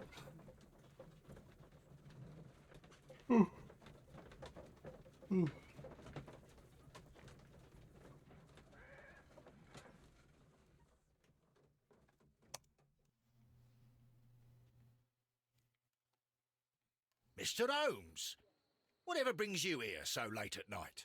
Oh, we haven't I'm been here interested yet. in the case of young Leighton Chapman. He was arrested earlier this evening and accused of a double murder. I beg your pardon? That case is quite clear to the police. Or are there any new facts that we don't know about? Who knows, Inspector? Look, you are free to investigate, of course, Mr. Holmes. Chapman was arrested with a revolver in his possession, which you can find in the evidence room. The suspect himself is in custody. Did you find anything else on his person? A few personal belongings. Nothing particular, Mr. Holmes. Thank you, Lestrade. Rings?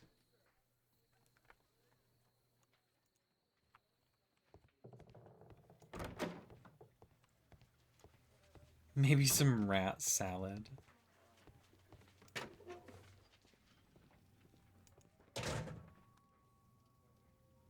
These cigarettes are filled with cheap tobacco. Nothing interesting. A cheap watch, bought with his own money, no doubt. So this is the gun that Leighton was holding when he was caught by the police.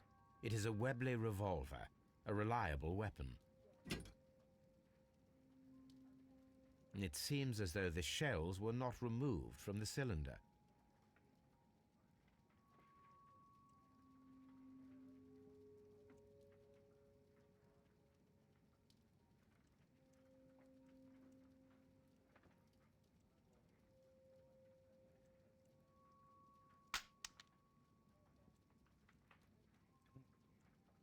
Two shots. 2 out of the 6 shells have been fired. There were 2 shots. Uh-oh. That is a strike against Leighton here. How can I prove your innocence if you're guilty, sir?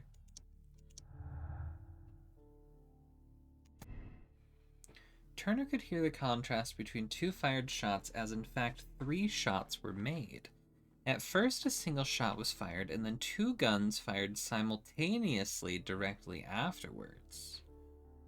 Turner could hear the contrast between 2 fired shots as they were made from different points in Half Moon Street. Oh.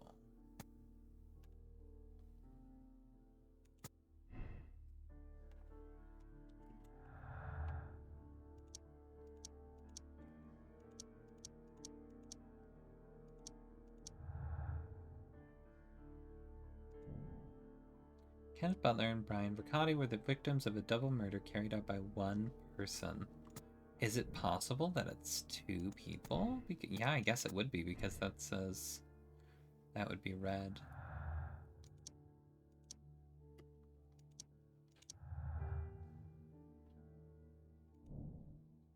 Witness testimonies and the crime weapon clearly point to one possible culprit, Leighton Chapman.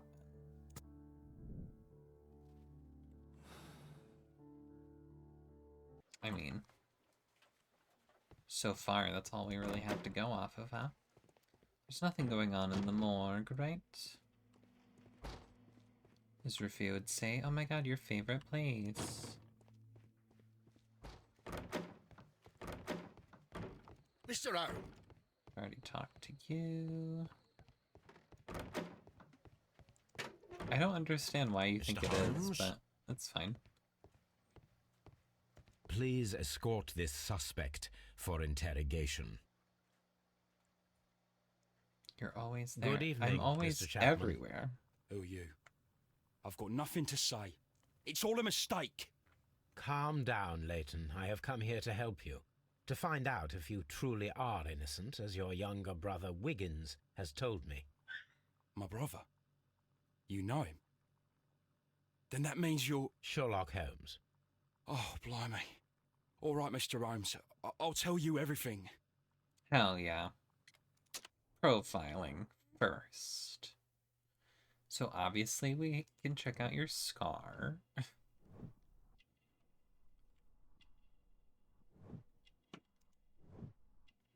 Fancy scarf. Office clerk. He also has a prison tattoo. Where's your handkerchief?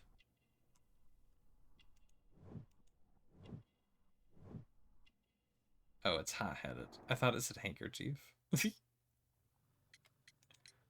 Good. Tell me your account of what happened. I left my work, and I hurried up to see the fireworks in Whitechapel. I was late, so I decided to cut through Half Moon Street. Okay. I saw the first fireworks light up in the sky. I bumped into a constable on a corner before entering Half Moon. Then suddenly, what with all the firework flare, I saw two men. They were both lying flat in the middle of the street. I stopped where I was. I thought about turning back to the police, but as I was thinking of that, I saw a third person. He was leaning over the body that was furthest from me. The second I saw him, he raised his head, and he stared at me. Oh. In a flash, I saw his gun, but he made a dash for it instead, and he escaped through Whitechapel Street. That wouldn't so you be might Turner, still have would had it? time to return to the constable. I panicked. I didn't know what to do. Anyway, I approached the bodies just to see if they were still alive. I saw that one had blood pumping out of his stomach. He was dying. It was horrible. The second one was already dead. He had a hole in his head. He was holding a gun in his hand, though. I took it, and then I followed the third man. Oh. So it wasn't his gun, it was one of the dead guy's guns. So that wait. So one of them shot the other one. And then this third guy, I think it was Vercotti. Vercotti shot Butler in the head because he wanted the jewels for himself.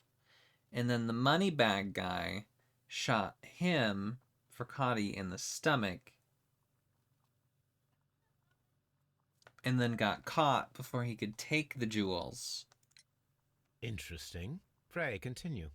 I turned the corner, and I saw the man standing in the middle of the street. He seemed to be in some sort of panic. And then, Mr. Holmes, something strange happened. I told the police and they laughed at what I said, but I swear to you, my words are true. I started running towards him. But then I was blinded by a flash. It was so bright that I hardly saw anything for a good dozen seconds. But I kept running forward. As I arrived in Whitechapel, I heard a woman screaming. And then I was caught by the police. But there wasn't a trace of that man. Of course, then they found a gun and all that blood. I couldn't see the murderer escaping and all that mess. Perhaps I was still half-blinded at that moment. What a if thrilling the account, murderer my young man. was a constable? Leighton, are you able to describe the person whom you saw standing in Half Moon Street? Well, I wasn't able to see his face at all. It was too dark, and he was too far away. I could see his silhouette. And what about that? Nothing so special. He was wearing a jacket. He was quite average in size and his weight. I see. Was there anything else that struck you at the time? No. But perhaps it's strange, but I can't remember the sound of his footsteps as he was running away. Perhaps it was because of the fireworks or the surprise of me seeing him. Leighton, I confess I am puzzled. Why should a young lad like you take a gun from the hands of a dead man and set off in pursuit of a probable killer? I know. I keep wondering that, but at the time it was like a reflex. A criminal ought to be arrested, and he was armed. You were willing to risk your life. That was a little foolish, unless you wanted revenge. No, Mr. Holmes. Oh. I was just being brave and stupid. Oh. Prisoners. I'm sure that you were, but I believe that you may have recognized one of the victims, Brian Vercotti. You knew that gentleman well, did you not? However could you know that? You have a typical tattoo of the Westgate Brotherhood upon your hand. I observed exactly the same mark upon Mr. Vercotti. You came to know him from your sharing a past prison sentence. Am I correct, Mr. Chapman? Oh, God. You're right, Mr. Holmes. That's what Would you I tell me a thought. little about Brian Vercotti? We were convicted for a robbery. Once in prison, both of us joined one of these fraternities. In prison? A During that fraternity year, in we tried to help prison? each other out, you know? You were quite young then, I believe. Yes, Mr. Holmes, we were. We'd only stolen a pound of meat. After we were released, and when I saw what my little brother had become, I decided to work towards living an honest life. And Vercotti? He had a hard time. His sister had died in a Whitechapel dispensary while he was in prison. He had no family anymore. Our paths split. He fell back into crime. So you lost him? Yes. And for around 2 years, I heard no news of him at all. We shall see you soon, young man.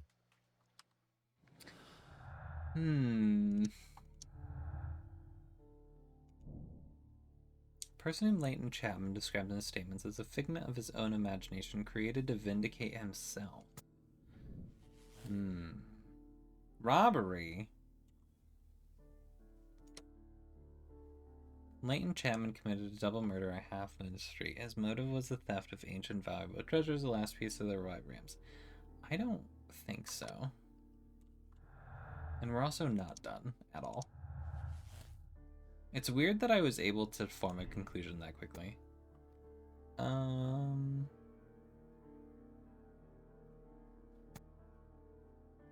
violent crime committed in Half Moon Street by Leighton Chapman could have had a personal motive. This one leads to a double murder. So the other one led to a robbery. This one leads to him double murdering.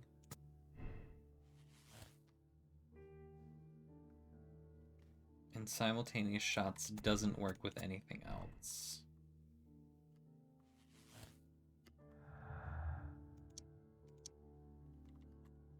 Okay. We have more stuff to figure out still. We are not done. There was a possible crossfire. That's what I thought. A possible crossfire. They shot each other. Back to the street. I think this is the one that we saw in the trailer then. We're gonna reenact it and he's gonna shoot at me.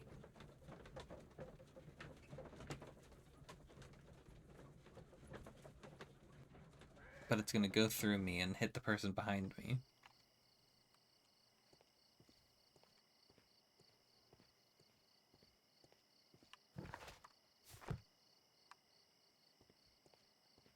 Locked. Locked. La la la la la.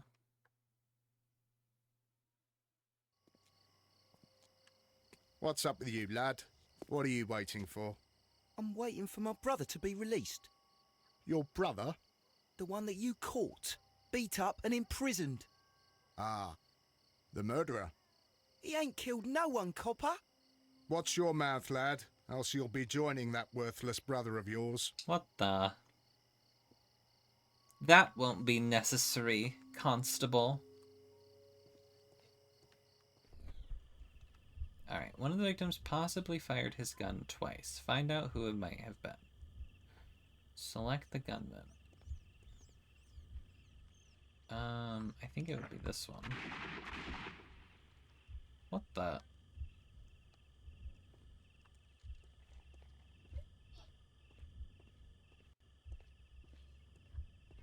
I am unable to see any higher. I need to find something to lift my lamp. To lift my lamp.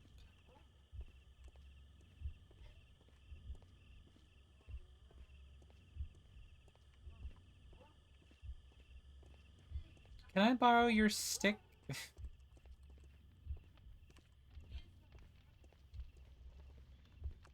No? Okay.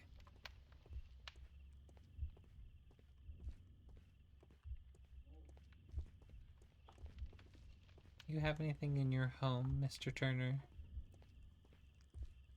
No? Alright.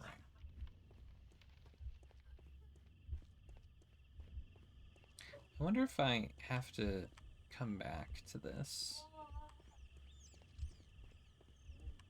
Oh. Never mind, there was a pole right there. This should be useful. And it will be. What happened to my thing? Okay. Get out of my way. Let's see. Oh. Oh, looky there. Nothing interesting here. Oh, never mind.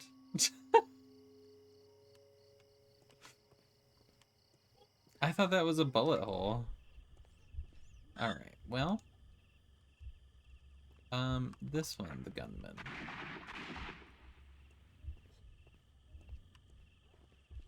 Get out of the way. Alright, let's see here. Oh! Well. This is most definitely a bullet hole.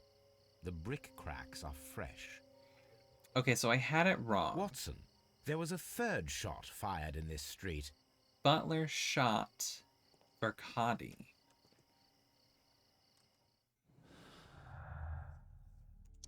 There was a third shot.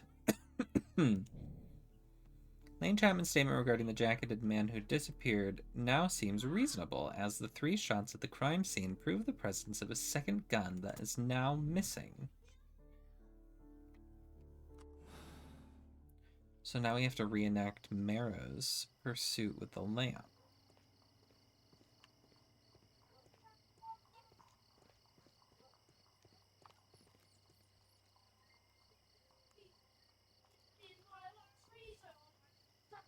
Constable Marrow, I would value your assistance in this investigation. It would be my pleasure, Mr. Holmes. I would like to make sure that there are no places in Half Moon Street where a man could hide while you were running through it with your lamp. Oh. All right, Mr. Holmes, what should I do? Take your lamp and start walking, just as you did before, and try to find me. A little game of hide Understood. and seek. So I have to try to hide then. Or is it not going to let me do it? Oh, I'm the constable. Okay.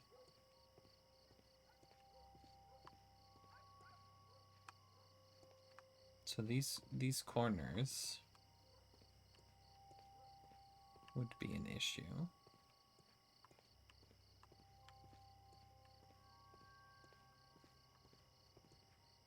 Oh. I can see you very well, Mr. Holmes. All right, Constable. Let's try again. I'll find another place to hide. How do I know what if I don't find him, though? Oh. Here you are, Mr. Holmes.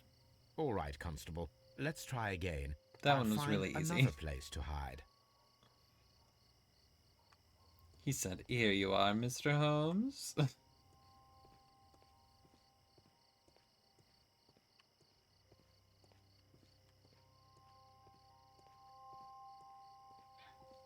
I think this spot's a pretty good spot, I feel like.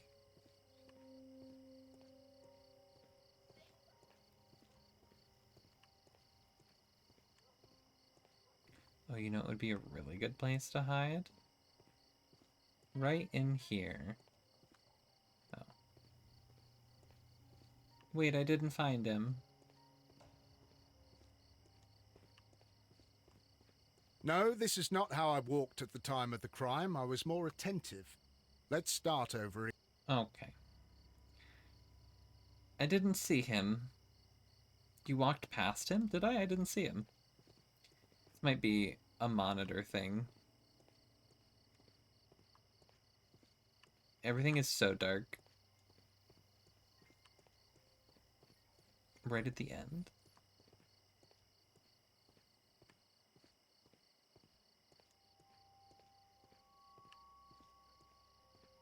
Ah.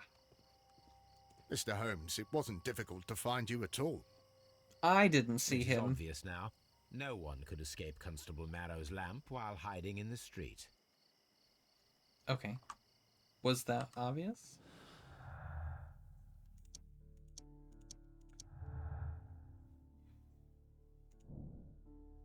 If we can assume that there was one more person in Half Moon Street at the time of the crime, there was no way forward or back for his escape, only up. Let us reenact the action. Only up. Uppies? Find the flare gun and climbing equipment. Okay. I know exactly where that is. I think I clicked on the street again.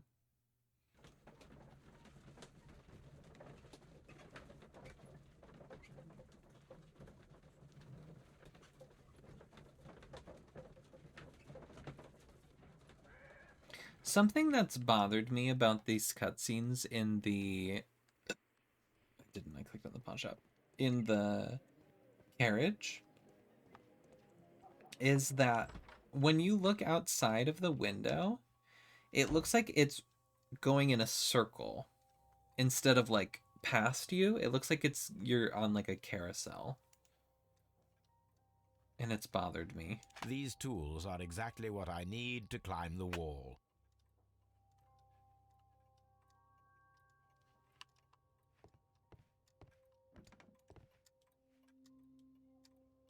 This is exactly what we need in order to imitate the flash of the fireworks. Perfect. I'll see if I can point it out when we go back.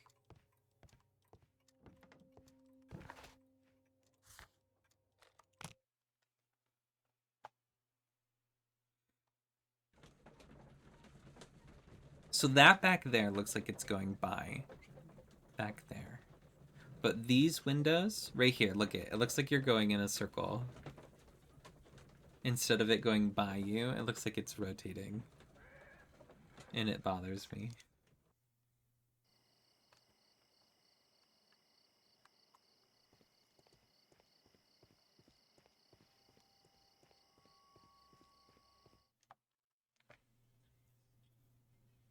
Why are you looking at me all the time Will like you that? stop bullying I'm Higgins? just watching you, lad. Wiggins. I never know what to expect from people like you.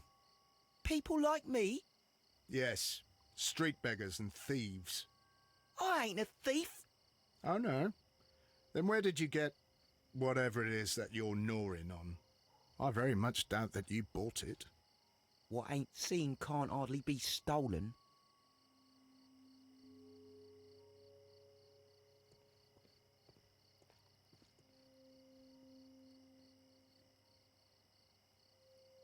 I've seen it every time we go into the cutscene. Constable It Marrow, bothered me. Watson, I would like to perform another kind of reenactment with your help. I'm listening, Mr. Holmes. I want to check if Leighton's testimony can be trusted. If someone could vanish into thin air at a specific moment. But Holmes, I don't see how. I am going to be the mysterious gentleman whom Leighton followed. I will stand exactly where he saw him before he was blinded by the flash. Watson, you will be Leighton. When I fire the signal flare, you should start to chase me. I understand, Holmes. You, Constable Marrow, just play your part and do exactly as you did. Just, please, wait 5 seconds after the signal flare. I doubt that Polly Powell would have screamed any earlier. As you say, Mr. Holmes. Let us begin then. Catch me if you can. Holmes is such a weird guy.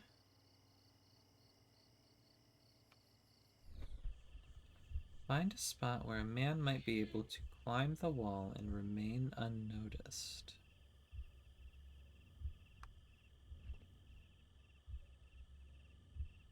Okay, I guess we'll try The this street one. lights fall directly on Not this an wall. ideal spot. Not an Okay. ideal spot. The moon illuminates this wall. Anyone trying to climb it would be easily spotted by Constable Marrow. Okay. This wall is cast in shadow. It would be difficult to see I found anyone scaling it. It wasn't the last option. You can't prove anything.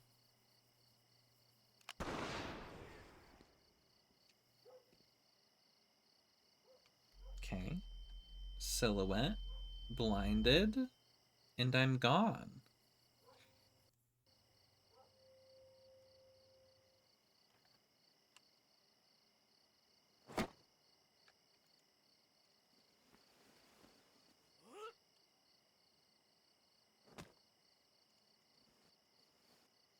I can barely see anything. And he wouldn't have been able to hear it because of the fireworks that were going on. Are you there? I'm really, like, going for it here. I should try climbing faster. What? I was climbing as fast as I could. What do you mean? The fuck?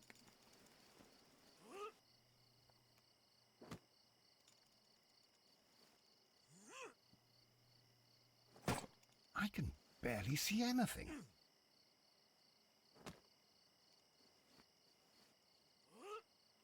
Oh, I was pressing it. Hello? Holmes? Are you there? Where is he? I did it. God, a man can't just disappear like that. I was really close. The first time. It's fucked up. Holmes? Holmes? Where are you? I cannot see you, Mr. Holmes. Dr. Watson, it seems that Mr. Holmes has disappeared. Don't worry, gentlemen. I am up here, above your heads. How on earth did you get up there, Holmes? I am using crampons and a climbing axe, although the person we are looking for did not leave any traces of such tools. Constable, is there any way to get to the top of this building? Yes, Mr. Holmes, I can show you. The door to the building can be found from Whitechapel Street. Gentlemen, I am on my way down. Okay. This is the back door of the building with the attic floor that you required, Mr. Holmes. Let's go in then.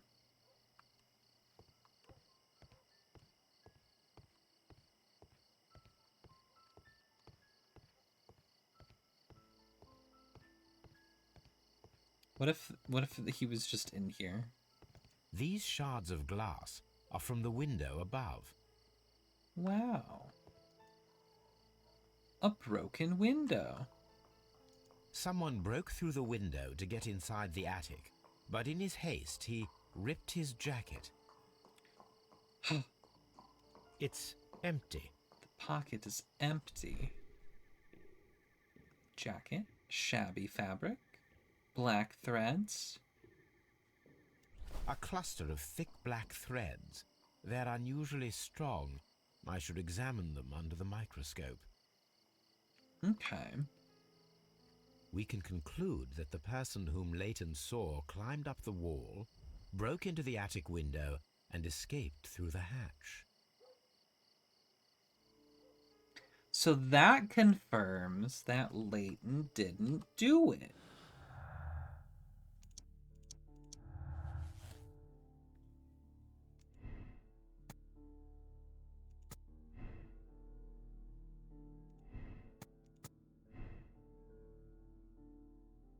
We need to figure out a clue for this one.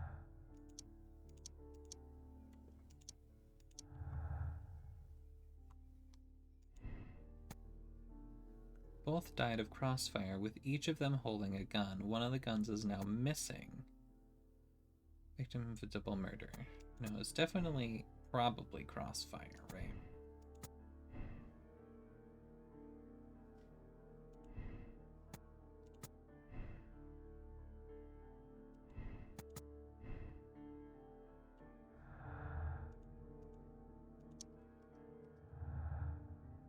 All right. We're missing clues. So let's go home. Because we have to analyze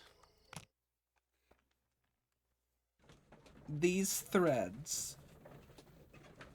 Look at the circle. It's going in a carousel. This one in particular makes it pretty bad.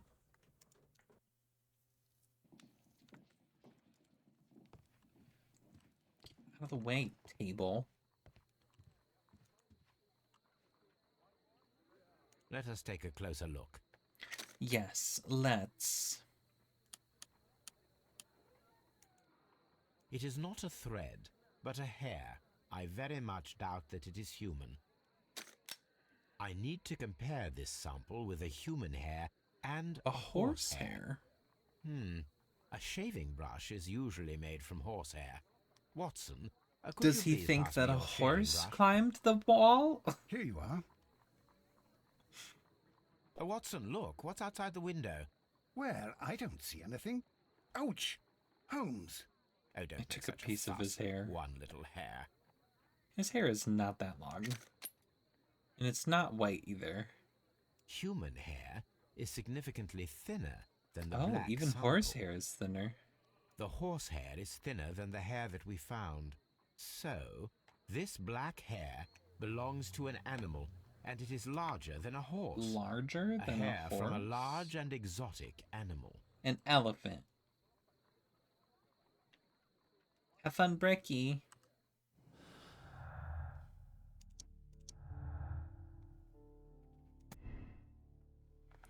The man who vanished from the crime scene at Half Moon Street could be a circus acrobat. He managed to scale a 30-foot-high wall in a matter of seconds. A hair from a large exotic animal was found on his discarded jacket. Well, well, well.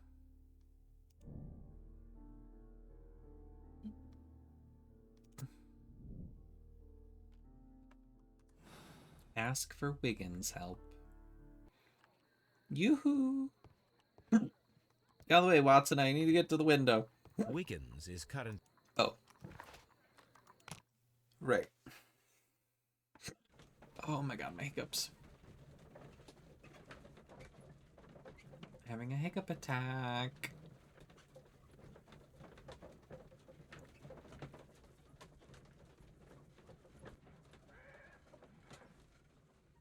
I think it's over.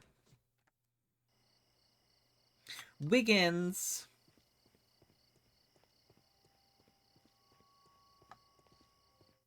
God damn it, Constable. Leave Wiggins alone.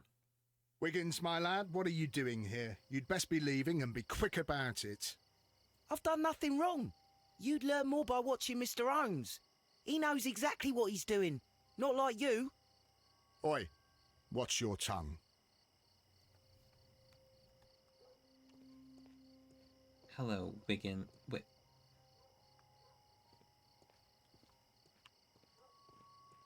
Is he on the other side? He's on the side. Okay. Hello, Wiggins. Mr. Holmes? We have good news for you, Wiggins. The investigation has proven very interesting so far. We found facts and details that confirm your brother's innocence. I knew it, Mr. Holmes. But for now, Wiggins, we need your help. Anything you like, Gov. I need you to locate a circus that has stopped over in London. It needs to have disposed of at least one exotic animal. A very large one. You can count on me, Mr. Holmes.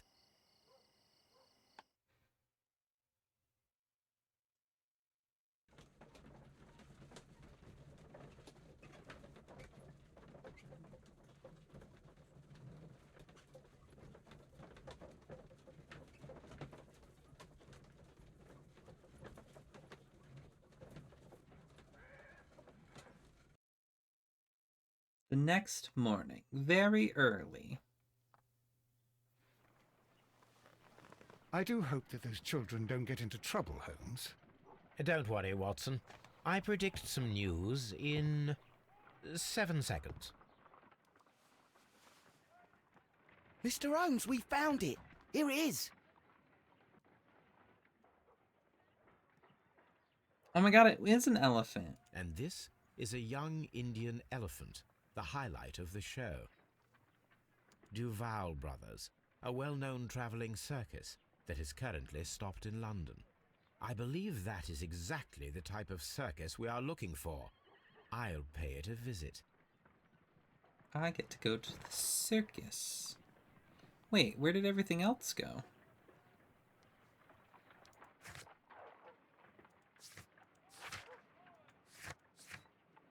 I guess I finished it all? There's no other places to go. Maybe they'll return after I'm done here.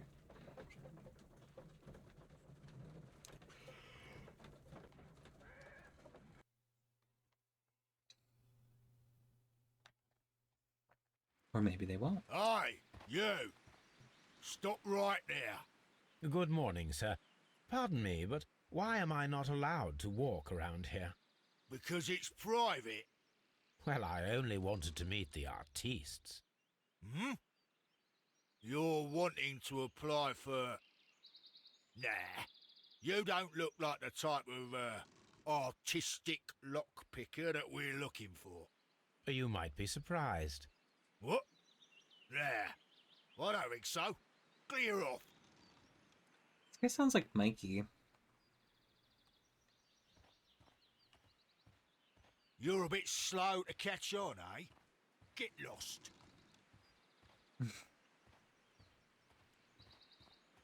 You're a bit slow to catch on, eh? You're... I don't want to get lost. What are we doing? Oh, I have to ensure that your makeup disguise is suitable for entering the circus. Some facial hair, a seedy suit, and a hat. We get to play dress up, Mikey!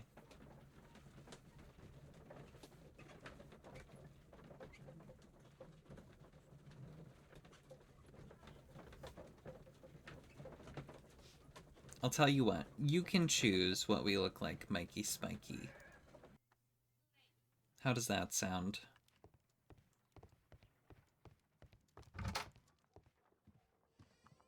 So we need facial hair, a seedy suit, and a hat. So let's start with the suit. We need a seedy suit, Mikey. We have the casual suit, the black suit, the brown suit, a green suit, a gray suit, a light suit, a bandit outfit, a oh, we can't do farmer. Nope, nope, nope. A casual suit. Okay, so it's all of these suits or a bandit outfit. What do you think? I don't know what seedy means. I guess I can Google it. What does seedy mean? Sordid and disreputable. Unwell.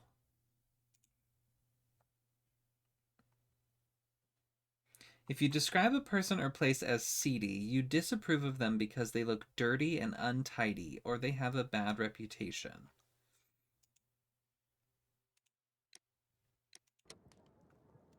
Bandit outfit makes sense.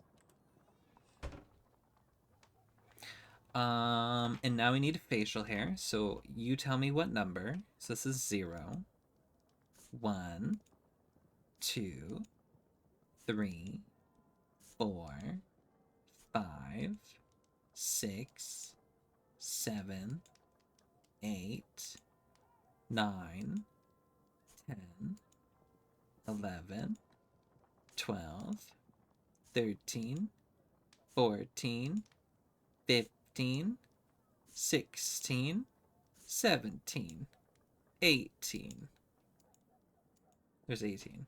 So 0 to 18. I guess 1 to 18 because it said that I needed some facial hair. You want this one?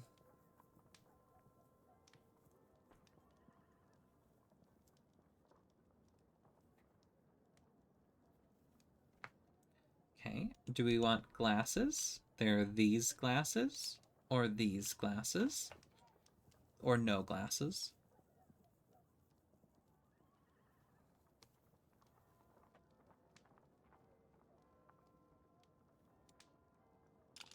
These ones, okay. And then we need hair and hat.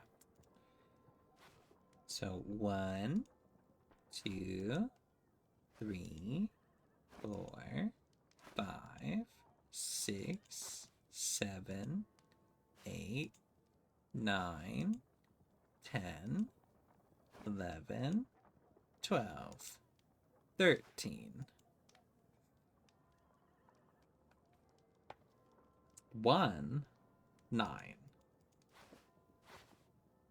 You want the little detective hat. The little Sherlock Holmes hat.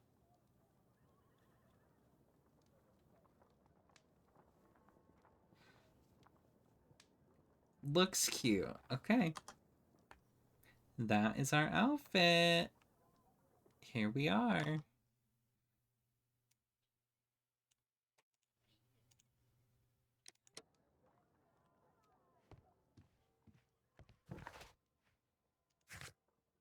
Spectacles are unpopular among thugs. I don't want to arouse suspicion. No glasses.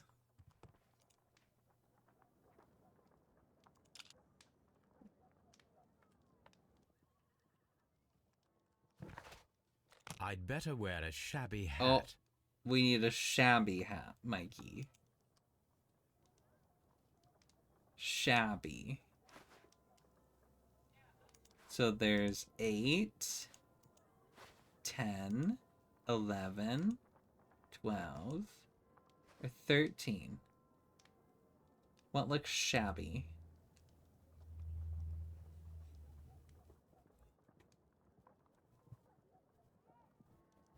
None are shabby.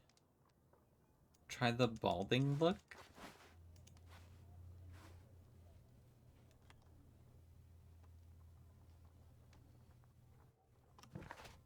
I'd better wear... Nope. It needs a hat.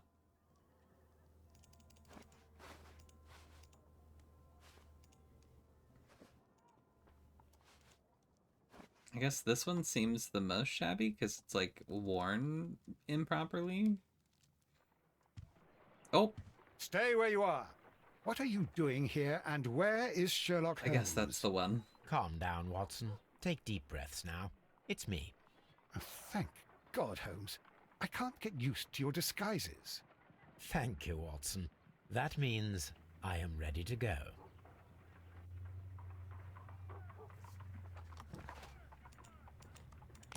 We did it.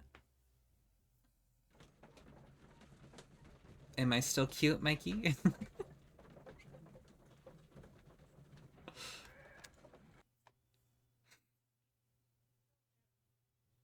Who are you? What's your name? My name is Nigel. I'm here to open the locks. Talented, eh? Let's see. Go inside the marquee and show yourself to Charles Foley. And I'd highly advise you not to trick him. Got that? I've got it. Got it. Got it. Got it. He really speaks in, like, grunts. There's no enunciation.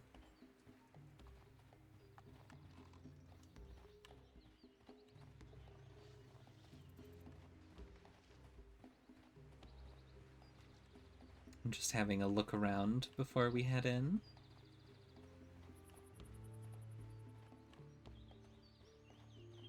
Nothing. Alright, no tricking this man.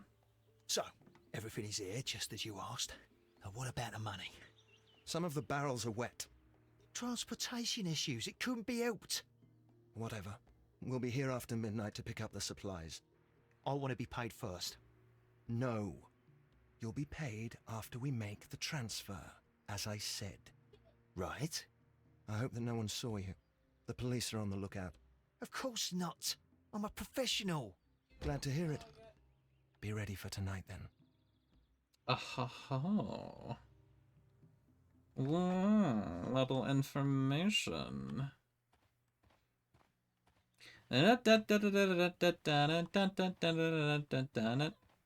Printing press. Rise up and keep rising, from lambs into lions. That's a picture of a contemporary gentleman wearing a Robin Hood hat. Interesting. Yes, From lambs quite. into lions. Those are words of encouragement and defiance. This poster was clearly made to fire up rebellion amongst the people. A rebellion. There are enough posters to paste across half of London's That walls. is quite a lot of posters, huh? This printing press is old, but still quite capable of printing hundreds of pages per day. What does that have anything to do with anything? I thought I was coming in here to pick some locks.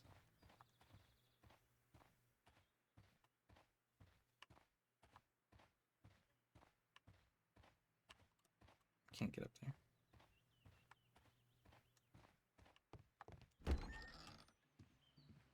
Is that really all I was going in there for? Surely not. Become more acquainted with Charles Foley. Where did he go? Maybe out back?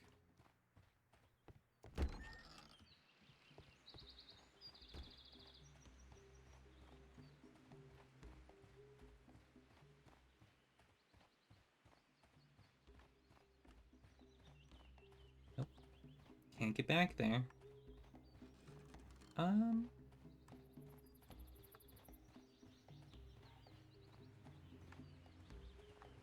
Charles Foley is inside the marquee.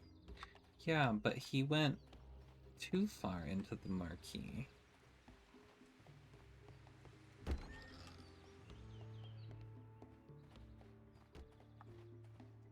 Barrels. There we go. This wooden barrel is damaged. It is difficult to say what is inside. There is a spot on this barrel that was intentionally painted out. The crest of the Honourable Artillery Company. Could it be gunpowder? I need to be sure. Gunpowder. Okay, so I need... Oh. Oh! That is Judging gunpowder. by the fractions and the scent, I can confirm that it is, in fact, gunpowder. The barrels are roughly clustered. It seems as though they were brought That's here in a why hurry. he didn't want them wet. Powder kegs, a printing press, and a great many blank papers. All of this was stolen by the Merry Men quite recently. And these poster samples... The Merry Men? I am quite sure it is not a coincidence. The Merry Men are planning some sort of That's sabotage. what our brother Stop wanted. right there. Who are you? Are you Charles Foley? No. Maybe. They Yes. say that I can open any door. Do they now? We'll see that lock near the chains on the table over there. Open that. Open that.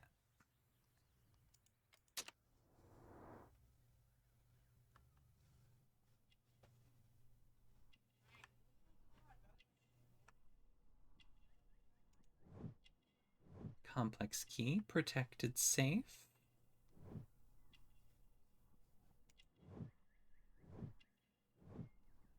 Cutthroat. There's a bug in my room. He's an acrobat. Oh shit. He has the ring on. Cutthroat armed bulldog revolver. Bloody bandages, recent trauma. Is he our murderer? Are you still temporary with that lock? Oh, I'm so sorry, I forgot.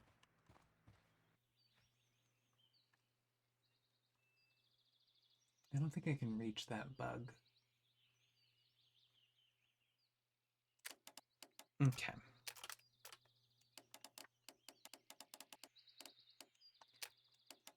That up.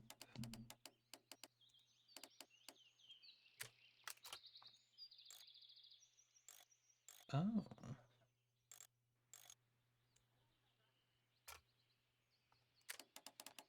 Get a cat and lift it up. I don't have cats. I didn't. That was easy.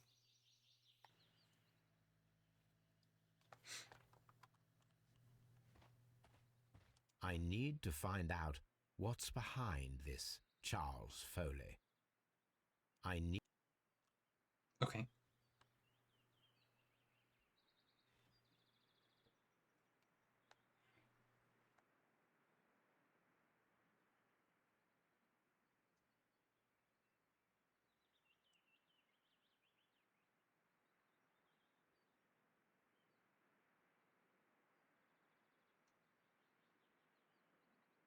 Just watching this bug. Stink bug.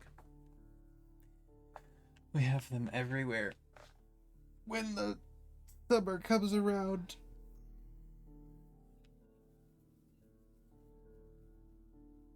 If it goes far enough this direction, I can grab it. And put it outside. Ew, stink bugs.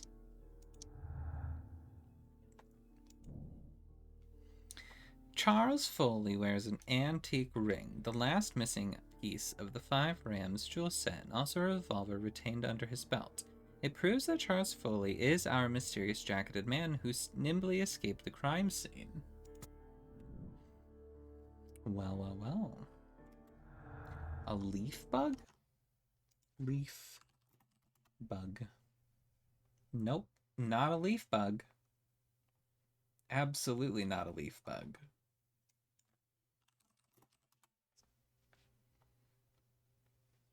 If you don't like bugs, look away.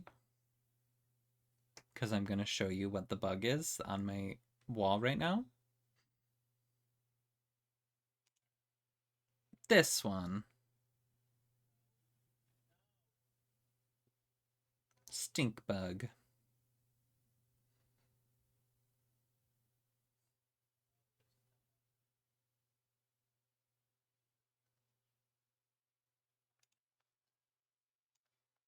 Okay, the bug is gone. If you hate them, you may look again.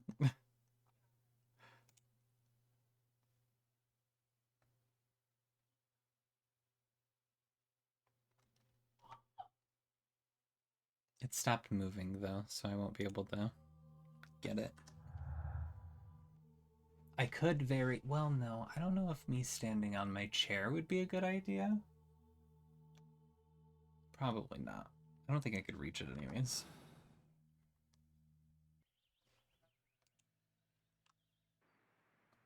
Ah, well, they're right. What's your name? Nigel. Nigel Shirley, from York. Ah, Nigel from York. From York. Never heard anything about you. How'd you hear about me?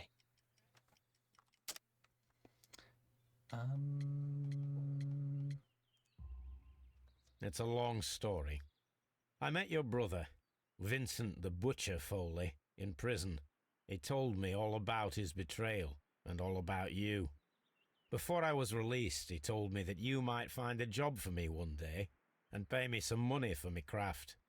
Well, he died 7 days ago in prison. I'm sorry to hear that. That's all right. The traitor has paid the blood price for it. And you'll do the job anyway, because I need a talented lockpicker.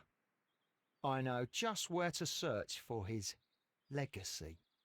It's all about the Hellenistic treasures, isn't it? Gosh, you fool. Now, listen up. You'll come with us tonight, and you better mind yourself. Us? Wait, who's coming then? Billy, Jack and me. And what will I get for that?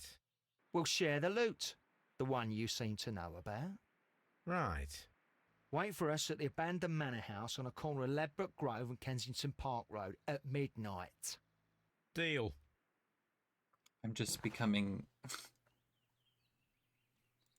a part of this?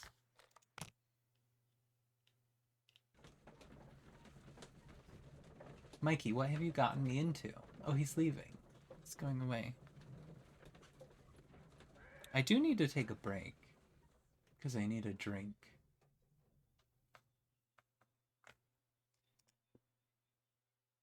Here I am at the manor. Somewhere inside it are the Hellenistic treasures. Let's do it. Break time! I'm gonna try to get this bug. Oh, he's kind of coming down the wall. No, he's going back up now.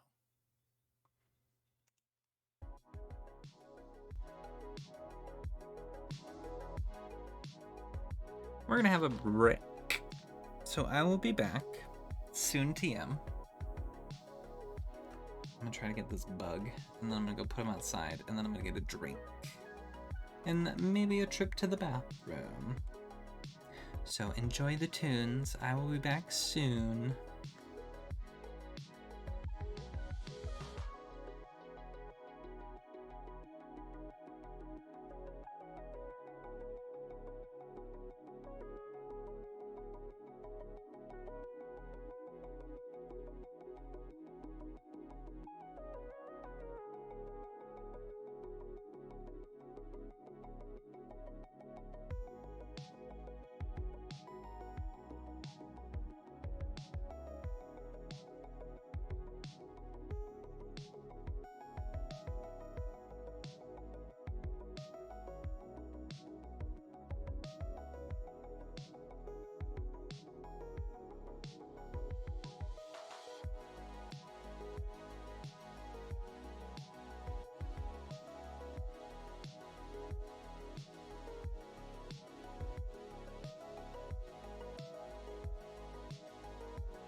Hello.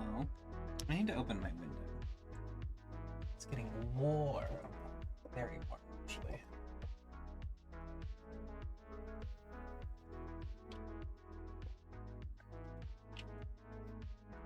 Okay. Window opened.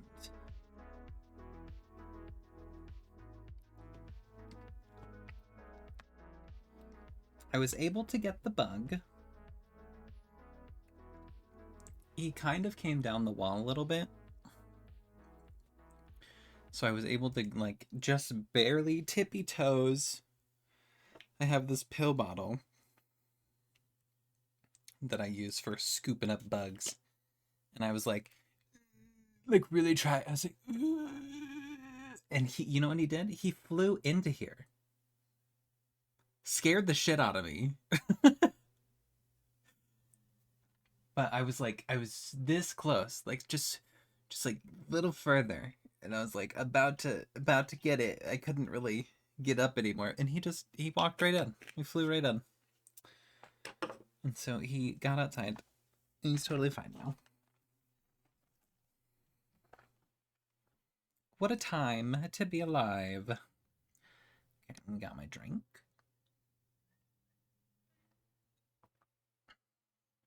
Big thing of water. And I'm ready to be a criminal.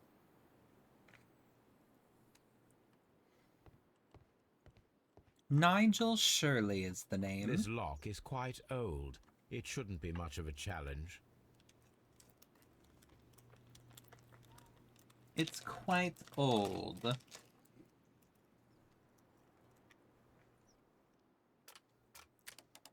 Okay.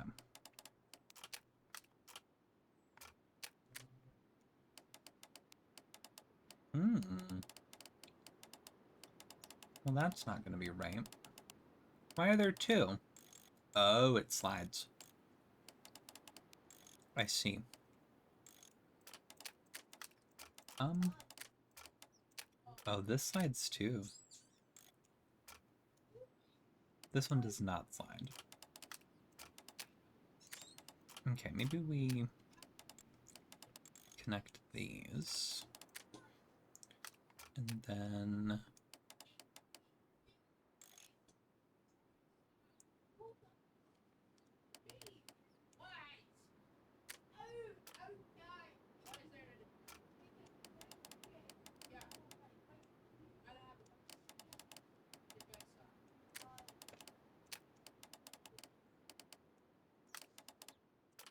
Oh, that's pretty close. What are we missing here? Like this?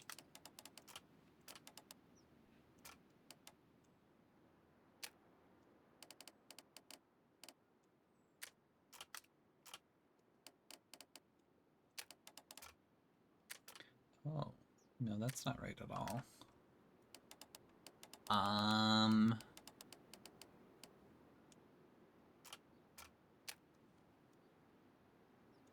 Which one can be moved? It's the green one, huh?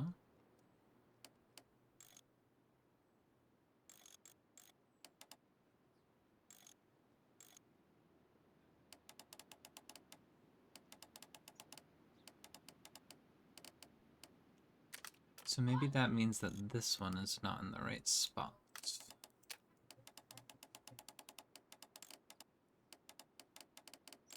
This one? Mayhaps? And then... like that? Oh, not quite.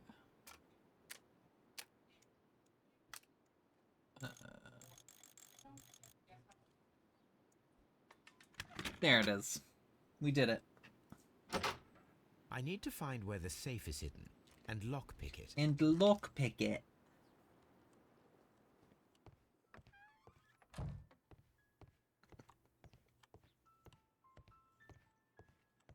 This old ass house. This cupboard is an absolute mess. Okay. Several books have fallen from the shelves. It seems as though this cupboard can be moved. I'll give it a try. Wow. I found the So, safe. That's the lock I must open tonight. Let me see. Not me going to see the area before we even get here. Ooh, this is complex. Okay. Nothing can be moved back and forth.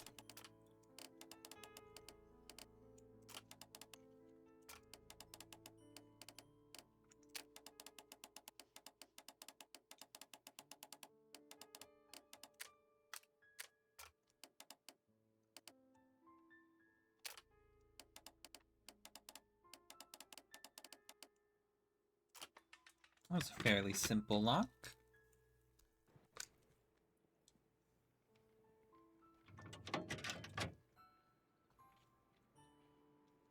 What a surprise. Another lock.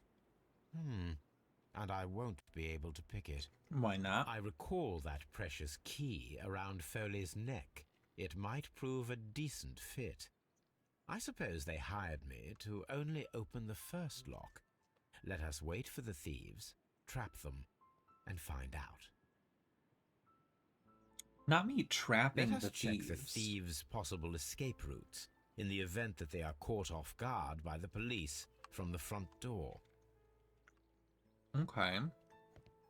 I'm literally about to set traps.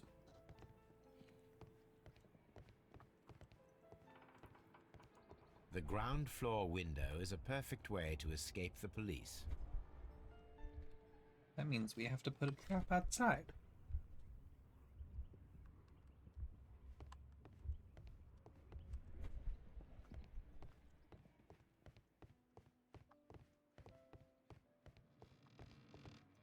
Although this window is high above the ground, it would be possible for one of the thieves to attempt to use it for their escape.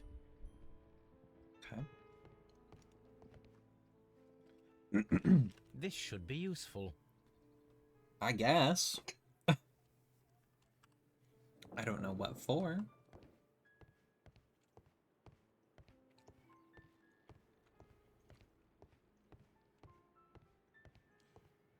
Oh. Oh.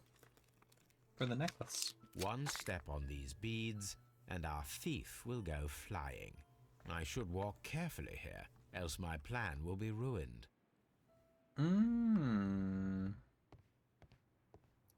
So I shouldn't walk up there.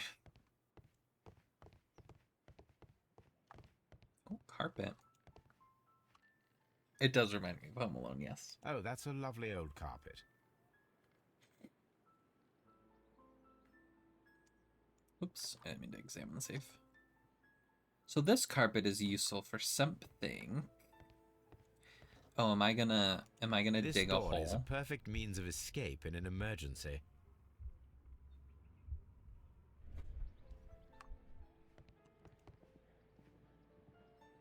A solid rope. Okay, apparently I don't need the rope yet. This should be useful.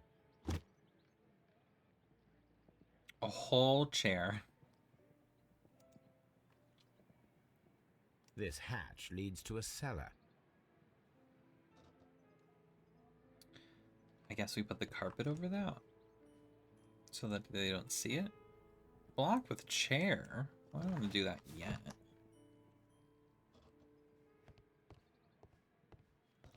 I want to get the carpet because it's right here.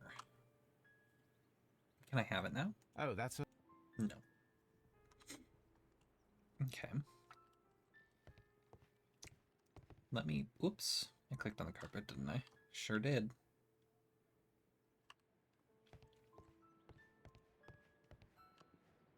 This door leads to a kitchen, which holds the shortest route to the back door. The door is now blocked. Aren't they going to be suspicious when the first lock is already done?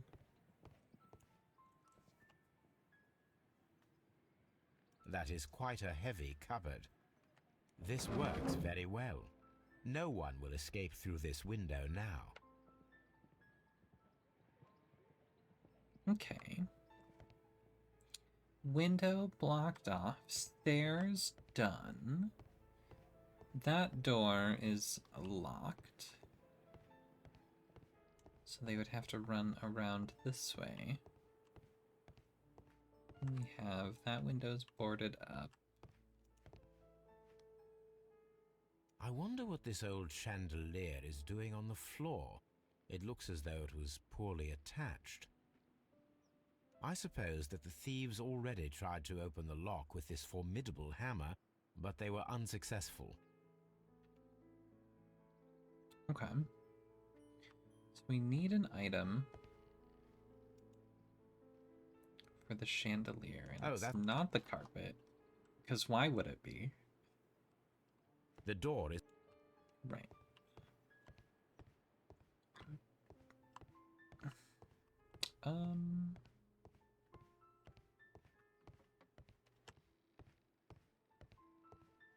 It wouldn't have let me do this if I needed to come up here, right? The thieves won't attempt to escape through the front door if the police are right behind it.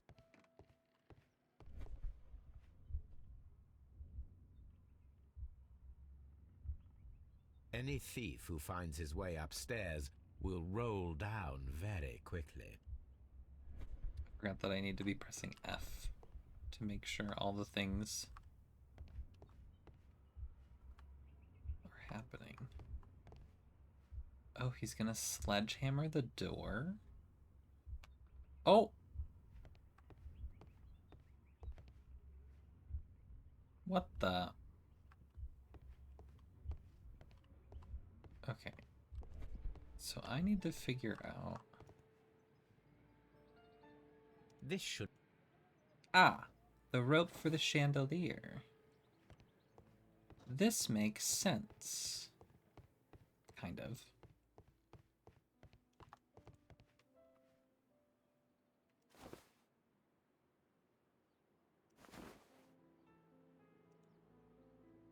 Now, if anyone takes the hammer, the rope will uncoil and make the chandelier fall. Well, well, well. I still need the carpet for some reason, but it won't let me take it.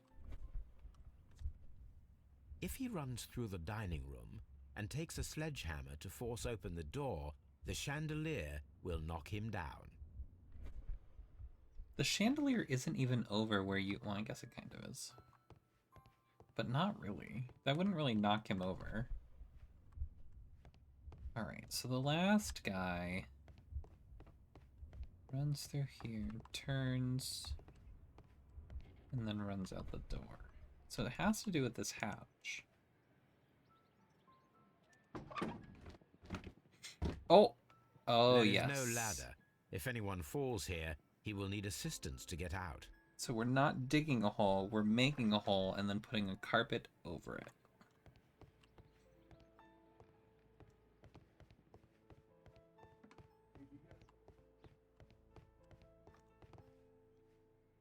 I'll knock you over. This should be you.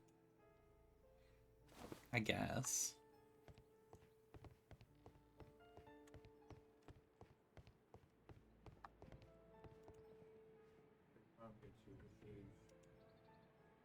Now, it's not an open hatch, just a nice carpet on the floor.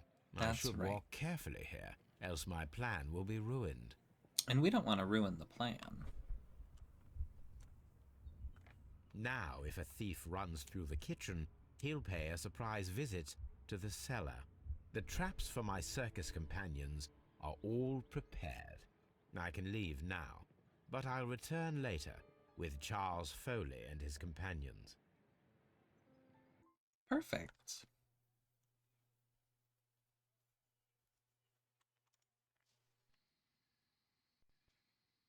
All set up. Oh, and we're back. Police! Police! Oh, here we go.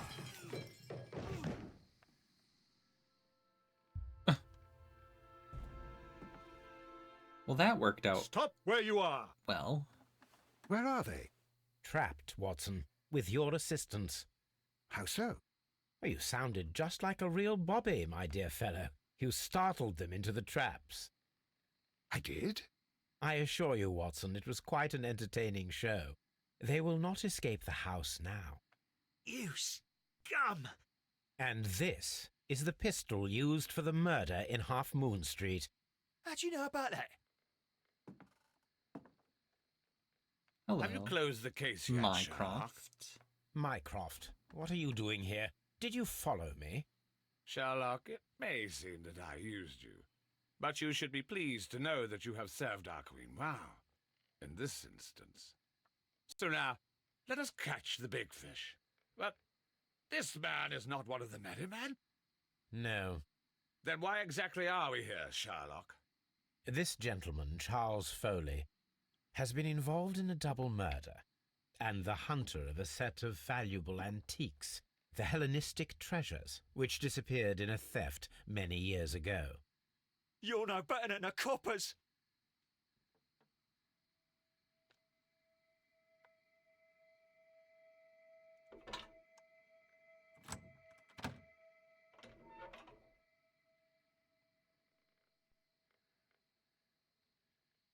Holmes, that is incredible. The Hellenistic treasures. Indeed. I did. Nothing but trifles. Where are the merry men? Oh. I don't know why Not you are his asking cheek me, having Mycroft. They are yours to find. Artifacting. I'll What is with the see graphics? you soon, dear Oh, brother. look at his ear. That's not right. Don't move, you flim-flammer. What a beautiful collection of art. It was thought lost.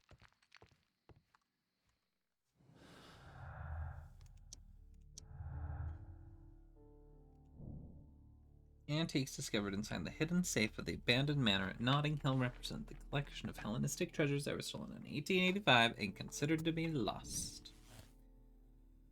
Foley's Vengeance. So wait. Is there more?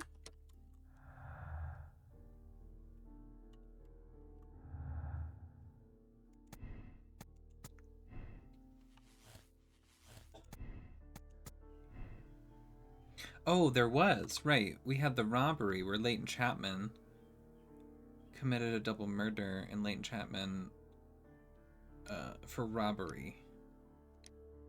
And then double murder. Well, it has to be this one, right? There's no way that it's not. Because it wasn't Chapman. Right?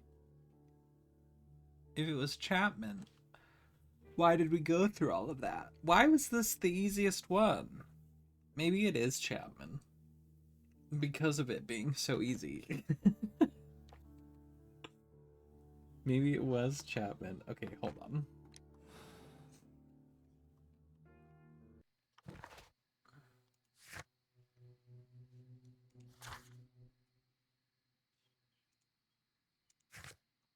No, yeah, that's all of it.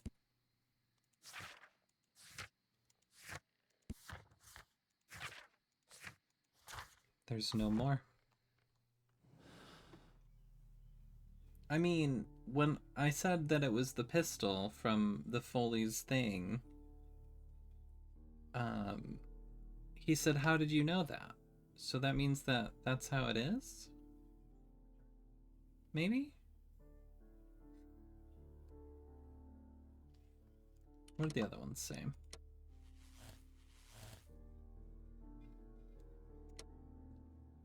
Leighton Chapman committed a double murder at Half Moon Street. His motive was the theft of ancient and valuable treasures. The last piece of the 5 rams of Mytilene, the ring with the ram head, still remains lost.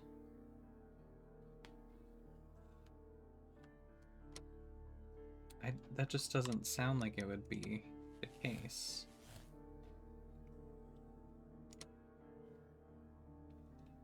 An old and mutual enmity between Chapman and Brian Vercotti was the motive.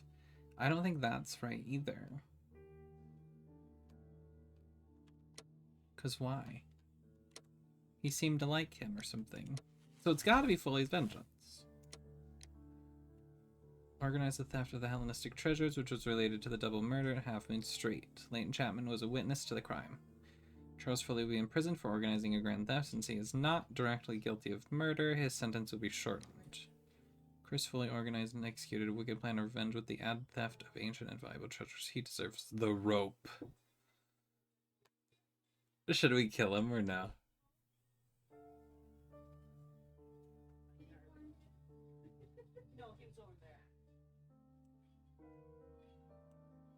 Mikey says rope. Mad Cat says condemn.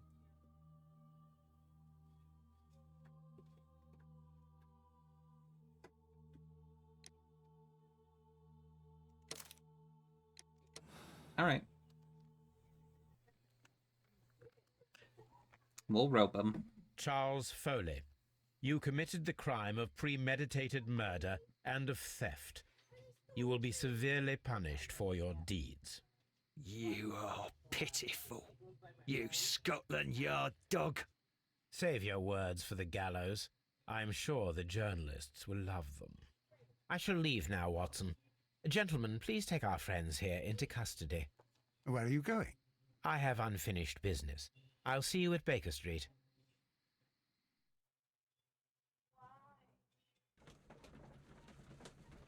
Unfinished business, huh?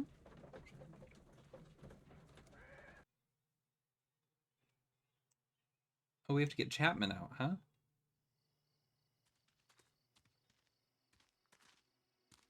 Be careful with the lamps.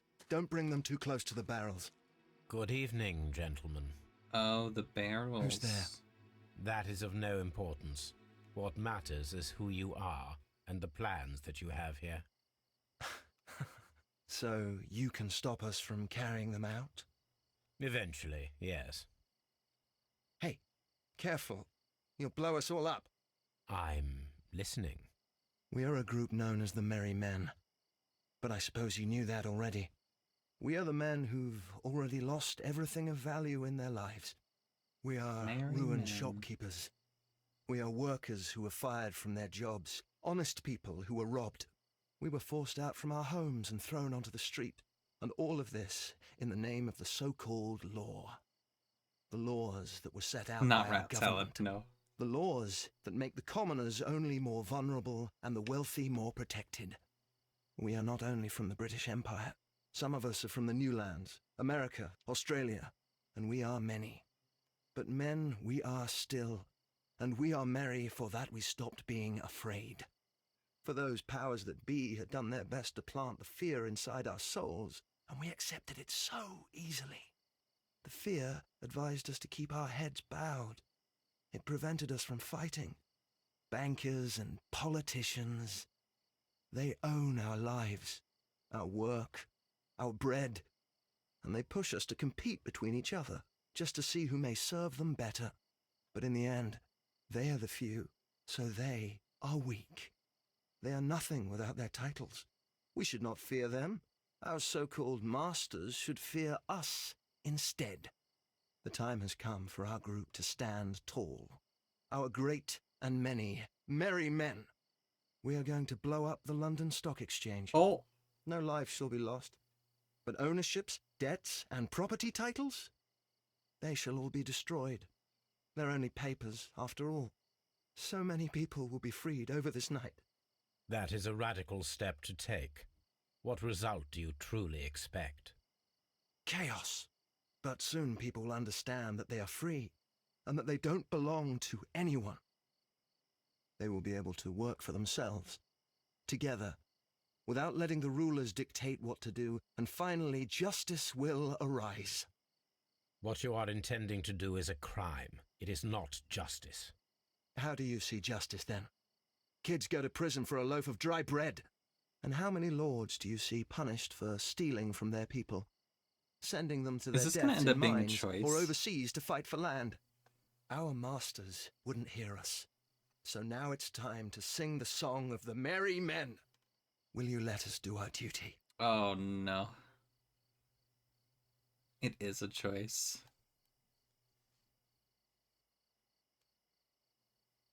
Throw cigarette into bucket of water. Or throw cigarette onto the powder trail.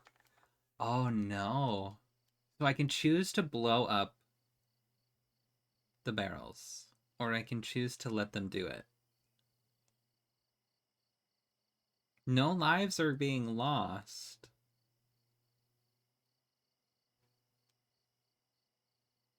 If I don't blow it up. But my brother has been wanting to catch these people.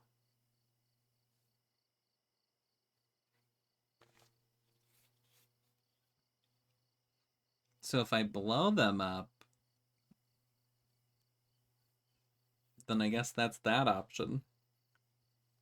But we don't like my brother. Mycroft is a bad guy. Or he's like annoying or something. I don't remember. Mad Cat wants me to throw it in the water. I kind of want to throw it in the water.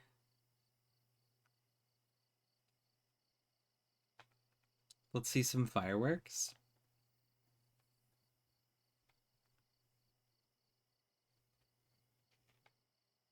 I don't know. I'm throwing it in the water.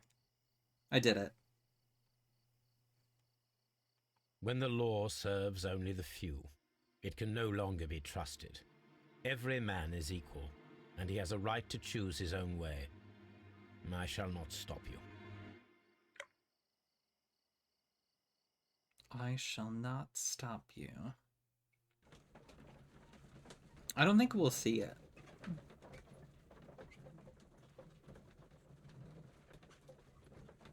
But we didn't stop it from happening.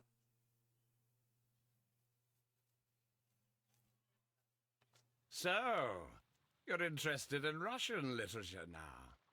Quite lately. It is an interesting book. I remember a few lines. That's our brother. Really? I tried reading it myself, but I had a hard time understanding it. Yes, Doctor. It's about intelligence. Sherlock, I vaguely recall one of the lines. Sometimes it takes something more than intelligence to act intelligently. There were also a few words along the lines of, pain and suffering are always inevitable for a large intelligence and a deep heart. Tell me, Doctor, does my brother show any signs of pain or suffering? Not that I know of. Because you see, Doctor, behind all of his masquerade, my brother does possess a deep heart. So deep that he does not recall where he places his love. Well, I'm sure that... His love and his duty that, in the first place, should be directed towards the Empire. Okay. For without it, we would be nothing. A country filled with uncivilized men. I should leave now. The Sherlock, Empire. Dr. Watson. Oh. Kaboom. What just happened? What was that? The start of a new world. Anything in the post, Watson? Any clients worthy of our attention? Only a second reminder from Mrs. Hudson about our new neighbour. She urges you to remove your... Oh, I don't care about that. Holmes, the lady who will be moving in shortly has requested the use of our spare room to place all of her boxes. Wait, what? A lady? We did it. Charles Foley organized and executed a wicked plan of revenge for his elder brother. It took 2 human lives and almost resulted in life imprisonment for an innocent man. In fact, his band was hired by the merry men who planned a revolution in London. In addition, he organized the theft of ancient and valuable treasures that rightfully belonged to the British Museum. He deserves the rope. Yeah. We were right, and we found all the clues. Cute. I did it. How did we fare? Oh. Not the sheeple. Mad Cat and Mikey are sheeple.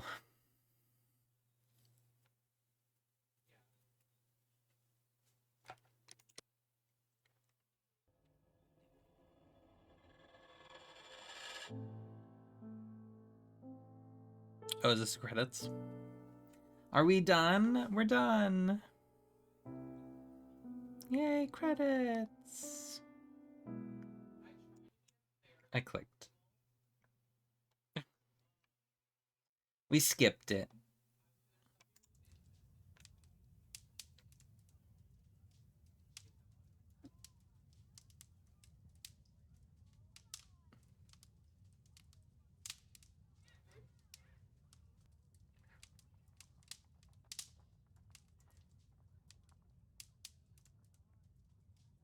This is it, huh? The end of the game.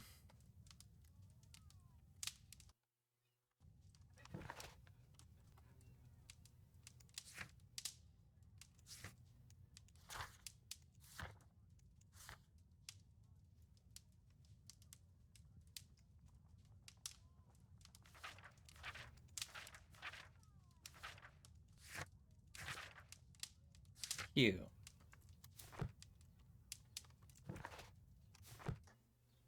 All right, GG's. GG's game. Goodbye.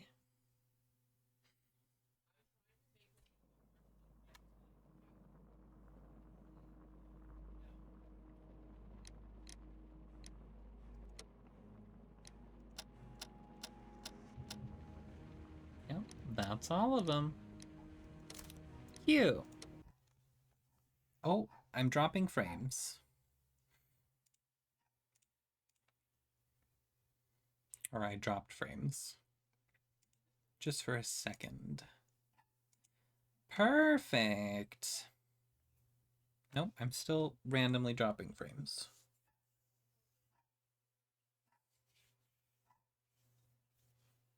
Am I lagging?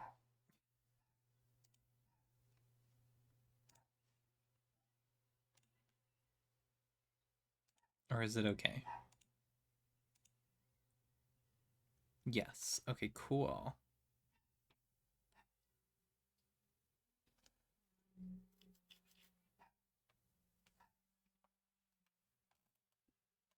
I don't know what's happening.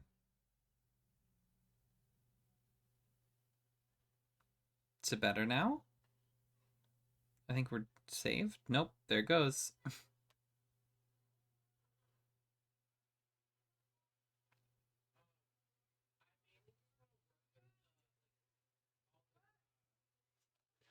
Well, I guess we'll just proceed. We have to rank the game. So this is gonna be... Oh, crime and... No, and... Punishment? Crimes. Oh, crimes and punishment. Okay. So how did I feel about this game? This game was fine, right?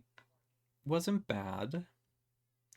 5, I had a 5 for Goner. Slain got an 8. I would say that this is less than Slain.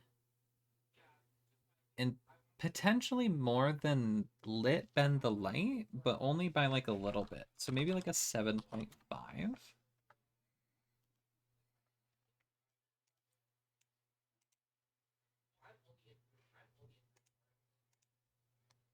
Am I allowed to do that?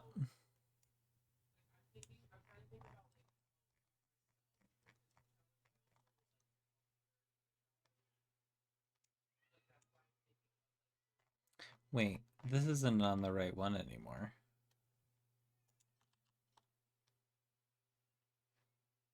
And it's still not on the right one. Well, I forgot to do it with the notes one.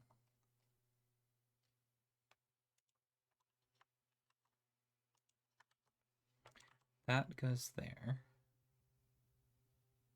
This one has the achievements still.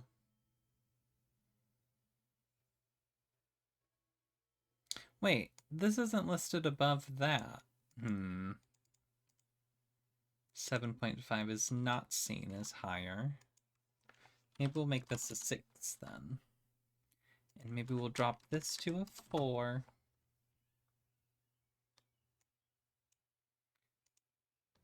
Data.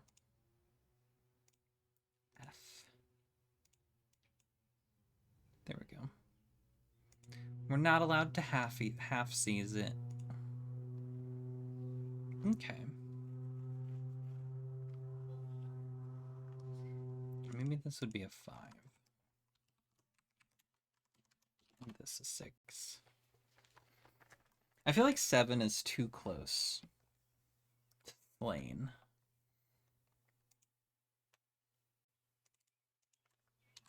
Three. It just keeps getting lower. Cute. Okay,